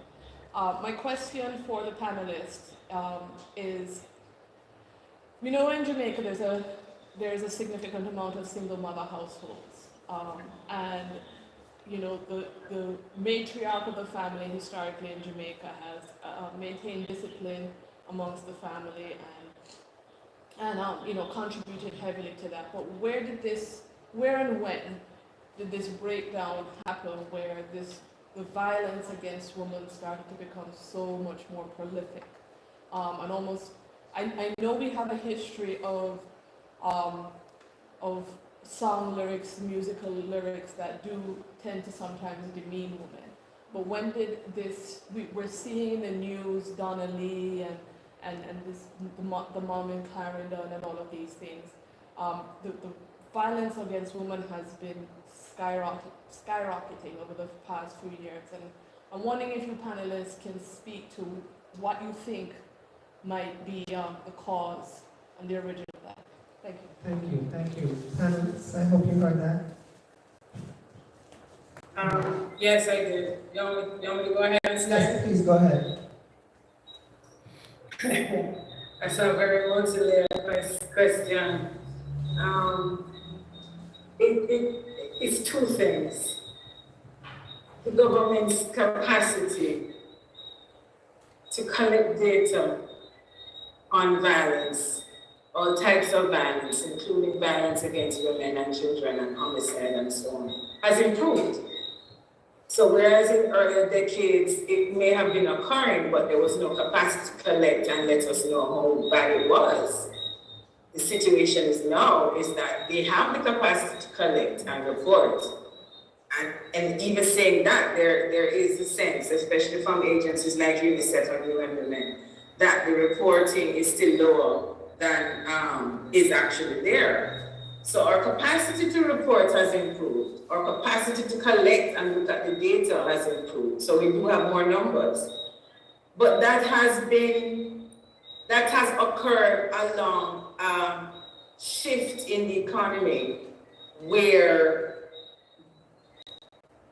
labor opportunities for both men and women have declined over the last 2 or 3 decades. And the gender roles and expectations have not. So where there's an expectation still held by both men and women that men are supposed to provide economically in some form or fashion, while at the same time having the expectation and even understanding that women are also to earn and contribute to the household, it creates a tension, and it is oftentimes tied to male identity with their capacity to or incapacity to provide to a household. Something else that has been popping up in the data is that when there is an absent father, sometimes the male children in the household are forced to leave high school and go and work. And there is a negative impact of that, because it means years down the line, their education and career opportunities are narrower, and then they end up getting involved in illicit activities, which also lead to crime, and people are seeing the backlash of that. So there are a combination of things. The third one is also goes back to the structure of the labor market, but also intergenerational trauma. I'm sorry, but adults are not accepting responsibility for their crap. They're not accepting responsibility for managing their challenges. They're not accepting responsibility for being an adult and then having children, and that there's a certain way that you're supposed to raise them. So there's a lack of awareness with breaking cycles. And that unfortunately is seeping into how both women and men are treating their children. So things like corporal punishment is still pretty prevalent. So what you have is a third or a fourth generation of adults raising children where violence is a norm, and then that spills over into domestic disputes such as domestic violence and so on. So it is not that it is absolutely miraculous and only happening all of a sudden, but rather it is really several generations of not tackling it at all in the way that it should be. And I think there's a way in which that we need to be tackling it, which is a combination of parental support as well as the provision of mental health and psychosocial services at a much larger scale and financially accessible than it is now. And then the third one, looking at the structure of the labor force and the gender effects of that structure of the labor force, which is unfortunately dislocating a Black working class. And it affects both women and men differently, but it is showing up some instances where it is affecting men more than it does affect women. Because whereas women, they hustle, they are vendor, sell stuff, and so on, men go into illicit activities, and then that spins off into violence. There's more than that, but I'll leave it there. I just wanted to just add one thing though, that I think it's important to note that being poor does not mean everyone who's poor does not mean because you're poor you're always going to end up in gun violence or any kind of violence. I really wanted to put that out there in the universe. I must say though, poverty is an indicator of violence, so I wanted to balance that also. But we cannot not think about the families who are working, and I'm speaking here, but I feel like I'm speaking in Jamaica at the same time. Families who are working multiple jobs, right, to make ends meet. So a mom or a dad or a grandmother, whomever, may be literally leaving from one job to the next job just to keep the roof over their heads. And while they do that, who is at home taking care of that child? So what do you decide? So we really have to look at the role of economics and class. And we haven't talked about colorism, right?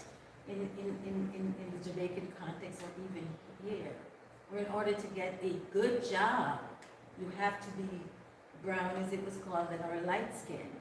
So it's all of that. It's all of the fact that in Kingston, Jamaica, I was there a couple weeks ago, where there's all the high-rise building in New Kingston. But when you go into the core urban areas, it's just squalor. How do we talk about that? And much more importantly, what do we do to address these issues? Because we can talk until we're blue or brown or whatever in the face, unless we come up with solutions to these systemic issues of class, of colorism, of poverty, then what are we doing? What are we doing? I have to go to work. I have to leave my job and to go to another job and another job just so that my kids can eat food. I have to do these things. So government in the United States and in Jamaica, government has to do the function of government, which is to take care of the poorest, by the way, among us. Government has to do the function of government to really step up, provide jobs, access to healthcare, food. All these are basic things. I don't for 1 minute, Catherine, think that anybody gets up every day and says, I really want to go kill somebody. I really want to go. Something has to really nurture that. And from where I see, from my research, from my study, from my advocacy, from knocking on doors in Kingston, Jamaica, to doing the same thing and doing policy work, the fact of the matter is, government has to step up. You have to pass legislation that centers the poor.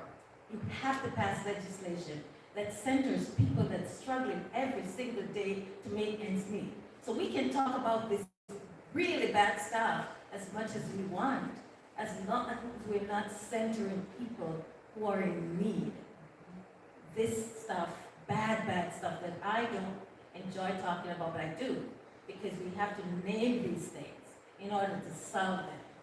We have to center the poor. I know I sound like a broken record, but these are stuff that I keep saying, and not just saying, I'm working diligently. Center the poor. Center the people who are outside, or sometimes considered the margins of society, and really fix these systemic issues. Thank you very much, Lucy. Do you have a question? Yes, I just wanted to point out that Mr. McTaggart had raised his hand and wanted to speak. Mr. McTaggart. Okay, yes. And then after that, I don't know who's monitoring the Zoom, but yes, we can read if there are questions from the Zoom. But Orville? Yes, thank you. Just to add my piece to the question that was asked earlier on as it relates to policy implement. Personally for me, that has always been happening in our society. You know. The shift came about when with the advent of the information age, with technology, cell phones and stuff like that, to capture most of these, happenings in the streets, and it's also increased our ability and our knowledge to get more of these statistics, that the government used to have. And so with cell phones now taking all these, doing all these videos and stuff, it's seen more, but it doesn't always be happening. It's just that, maybe you couldn't see it before, but now it's prevalent, it's more prevalent. Everywhere you go, as you turn, you can see a new video of something, something else coming up. And just to add to that also, what Mr. Iqbal said, the shift in the workforce also has added, I remember when I was at UWI doing studies. One of the studies that I did was that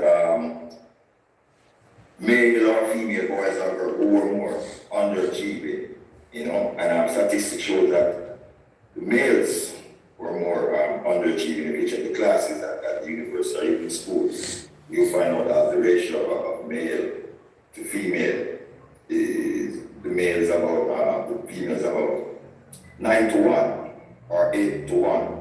So various factors have contributed to that. But for me, the most important or significant factor that has contributed to us seeing that now, seeing what's going on in our country today, as it relates to policy implement, is the information age and new technology. Everyone now can capture. Usually what we call in Jamaica is a banger phone that doesn't have any camera and stuff. It usually happens, but even next door, or a lot of people can attest to that happened next door to them also. It back in the days, you could capture it. Now you can capture it. Now everything is a press of a button, and so it's more prevalent. Yes, I wanted. I know that we are after 9. We started a little late, so I'm going to say that we will take 10 minutes to at least allow last other questions and follow-up to continue, and then we will have to wind up. Someone on Zoom, Mufasa, has their hand raised. Okay, how are we going to, can they hear? You can just tell them to go ahead. Okay, please, Mufasa. Mufasa, please, if you have your hand raised, please go ahead. Then I see Taishu also has her hand up. Go ahead. Yes, good night. Can you hear me? Yes. Yes, just want to add my 2 cents on the whole question and the whole discussion. And I want to say, despite media reports of what it may seem, I don't think there's a campaign on violence of women. I just think because of social media and technologies being reported more, I don't think men are necessarily attacking their women and killing them more than usual as just being reported more. Also, I think we are forgetting and missing the crux of the problem. In this generation, we have I would say not even this generation, I say last 2 generations, we have been the crux of the problem. We have a generation of weak men. Men that have not been staying in the household and standing up to their responsibilities. And one of the main reasons of this is because we have a lot of single mother homes, which the mother is raising a son to be a man, and a mother can't raise a son to be a man. Because what I see happens in the inner city community, a lot of these young men that are raised by single mothers, when they reach a certain age, they do not know how to control their emotions. And the only way they know how to control their emotions is expressed in violence and anger. And when they get up in age, that violence and anger turns into crime. So I would say to the panelists that said the crux of our problem is the destruction of the family. We need to get back to the family unit and restructure it, where we have both strong mothers and strong fathers that can take care of the youth and bring them up in a society where they know wrong from right. Because that is the first building block of any society. So once we can do that, I'm sure enough all those other problems in terms of poverty and classism and colorism, all those type of things, our ancestors had to face all of those type of things. But yet we are here. We're still here. We're not in the, I would say, most perfect position, but we're still here and we're striving somewhat.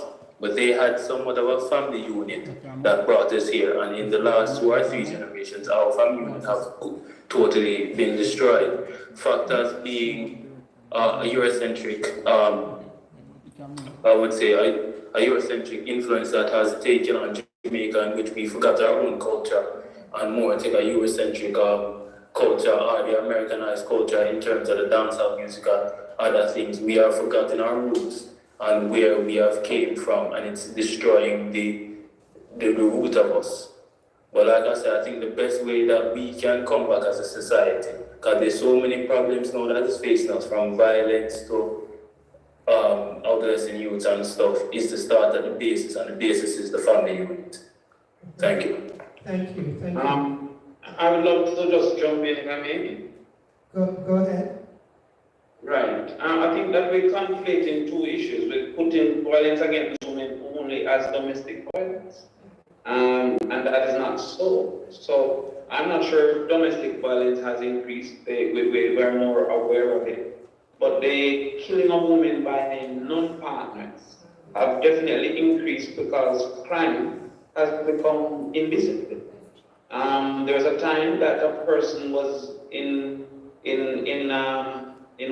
quote unquote war with another individual, and it stopped there. He saw you on the road and he tell your brother don't make the scene. Now with the high discipline of the criminal element, it is not only between himself and the person who he's aggrieved. He's going after the family, he's going after the friends, he's going after the girlfriend. And so, because so many of our children, especially those participating in crime, had a single parent experience, the average single parent experience in Jamaica is 47%. The average in the world is 7%. The United States is saying it has a major problem, they're 21%. We have 47%. So because the family is most times the mom, when you have criminal activity that targets the family, it by extension targets the mom, because the mom is in many cases their only family, or the only family unlikely to have moved from the community. So there is more murder, there is more injury to women outside of domestic interactions, and that we have seen happening in society. Also, the world has become more immune to violence against women. If you look at even movies, you find more fights happening with male and female in the last decade than used to happen. With real blows and extended scenes of a man and a woman fighting, that has maybe came more because of the equality campaigns or whatever. I don't know what's the reason, but growing up in the 80s and the early 90s, there were less media acceptance and there were less societal acceptance of physical violence, in particular between a male and a female. That has changed dramatically, in my opinion. So while domestic violence might be just more consciousness has increased, other violence like murder and parts of that negativity have dramatically increased, in my opinion, and in the statistics as well. Thank you. I see that Title has her hand up. I wanted to go to you. I just wanted to quickly interject. There was one angle that we had hoped to have covered on this panel that fell out, and I had thought it might have come back in. One of the questions that I had originally, before the panel had started, as one of the points that I thought would have been good to introduce, was the question about what role did Rastafari play in the Jamaican context, in a positive sense, right? Because it emerges as a kind of Afro-Christian movement specifically coming out of Jamaica, and it is in a response to the history of oppression and to some extent the violence. And so I had originally hoped that somebody on the panel would have been able to speak to how that functioned within the context of the society in positive ways, and in what ways was the movement, if you want to put it like that, challenged, by the challenges that the society represented. But I just wanted to throw that in. But Taitu has had her hand up. We'll go to Taitu, and then we will take a couple more questions, and we will wrap up. Okay, I'm glad Damien clarified the point on violence in Jamaica. I was going to add to it, but he said it all. What I wanted to add to the discussion is the role of the education system in preparing a population, generation after generation, and how to have conversations, how to negotiate sex, how to manage conflict, how to come about consensus. There's nothing in our education system that has actually promoted this. So to a certain extent, there are real deficiencies in our education system that are failing both girls and boys. And from a pedagogical point of view, the education system is not taught in a way that, or the pedagogical approach rather, to education, the curriculum delivery, is not taught in a way that recognizes that boys and girls learn differently. So we are not seeing an education system that has been responsive to the needs of children. So you find generation after generation, people go through it being schooled rather than having a sound education where there's a certain level of consciousness and a certain level of understanding on how to communicate with each other without quarreling, without resorting to violence. So I think that's one deficit.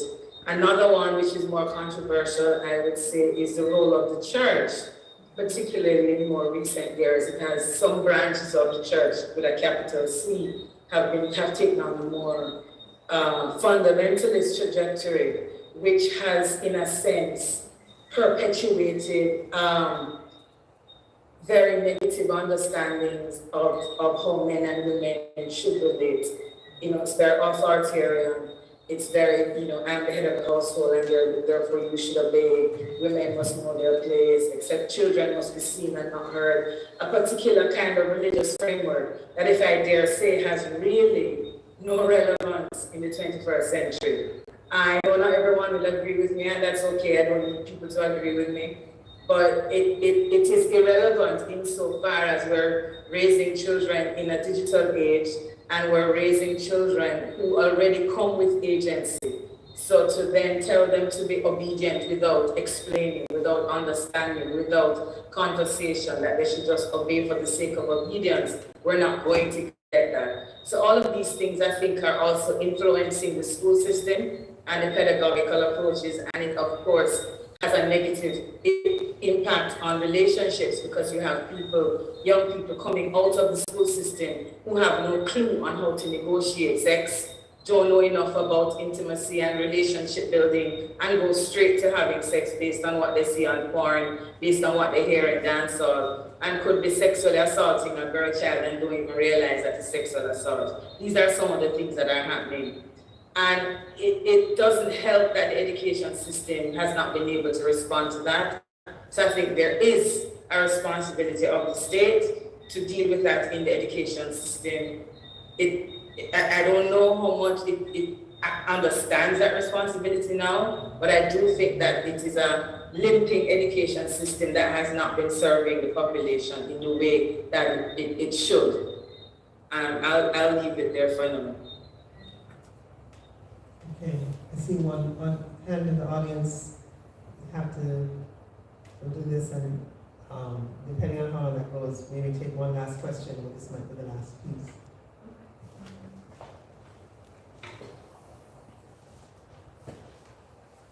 Hi, my name is Jasmine Mullen, and I am a proud member of the Jamaican Association of Rhode Island. I have been listening to lots of this conversation. I want to thank the panel, I want to thank the board, and I want to thank the members as well as all of the invited guests who are not members. I just wanted to just say that all this information is wonderful.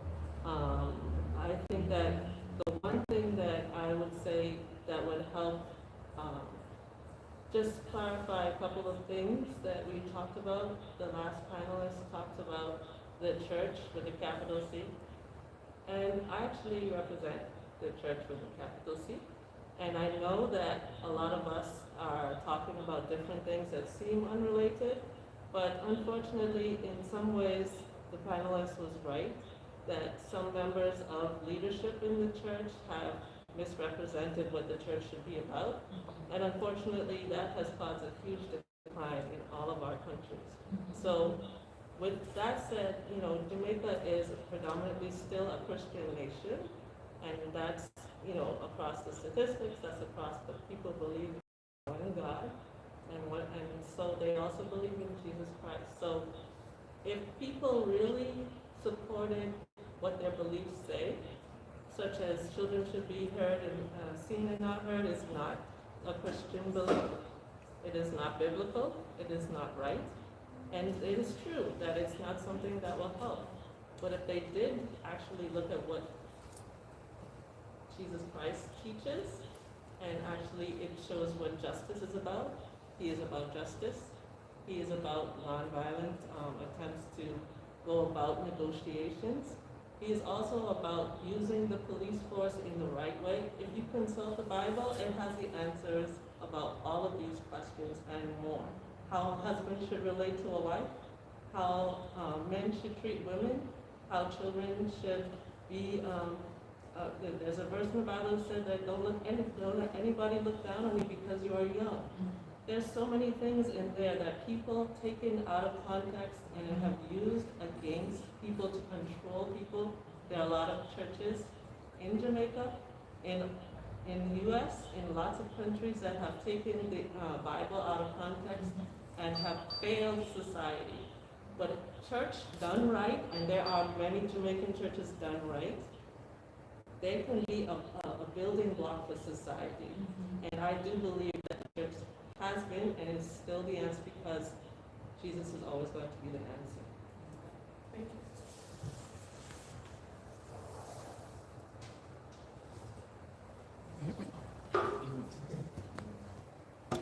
Go ahead, sir. Blessings and stuff again. I want to say big respect to all the panelists, Mr. Crawford, moderator, guests. Mr. Ranglin, thanks for inviting me. I am Craig Kirkland, aka Amazon the Great, poet and an author. Now, as it relates to what Title Aaron says about education, educating our youth is important, and she mentioned dancehall. I think some of our dancehall artists are, dragging the youth in the wrong way with songs they are putting out there. And I think more emphasis we put out to ban some of these songs that are, dragging our nation down to the gutter. I will recite a poem real quick as it relates to domestic violence, but my message to our youth, to our people, is, try not just depend on the system to be educated, try educate yourselves, because it all starts with the mind, and we have to change our mindset. Bitterness, like a toddler crying for mom's breast milk, I saw tears race down her bony face. She was pensive and motionless, like she was lost in space. She then broke the silence, screaming out, I'm such a big disgrace. I quickly interjected, honey, what's wrong? And she yelled, get the hell out of my space. All you men are just the same. Cheat, lies, you all take love for a game. I hate men forever. I should have killed Trevor, yeah, put a bullet in his brain. Baby, whoa, hold on, you take this too far now. Are you drunk or insane? Craig, you're not gonna understand me, you can't feel my pain. I was raped when I was 9. It really shattered my mind. A decade after, I tried to move on to get myself back in line. I thought Tom was the best thing until he slept with my sister. So I had sex with his best friend and WhatsApp with the flipping picture. All my life I've been hurt. Later started attending church, searching for comfort. But life grew worse. Few months after she was impregnated by the comforting pastor, threatened to do an abortion or else her life would be disaster. I tried to convince her, telling her she's still precious and worth more than diamonds and gold. She said she still hates men, her heart is now cold. I offered a hug, she squeezed me tightly, saying thank you Mr. Kirkland for attempting to make me feel lively. But how will I live with the fact of knowing that I'm now infected with HIV? Sad reality of what going with some more women in our world today, and domestic violence need to be stopped. Blessings and respect. Thank you, Messiah the Great. On that note, I think we will wrap for this evening. I would like to thank all of our panelists for being with us virtually from various places, Jamaica, Barbados, Oklahoma, and here in Providence, those of us who are here physically in the space. This has been a very enlightening and thought-provoking start to our celebration, our 60th celebration of independence. And I would like to thank Desmond and JARI for putting this panel together and, allowing it to move forward. So thanks.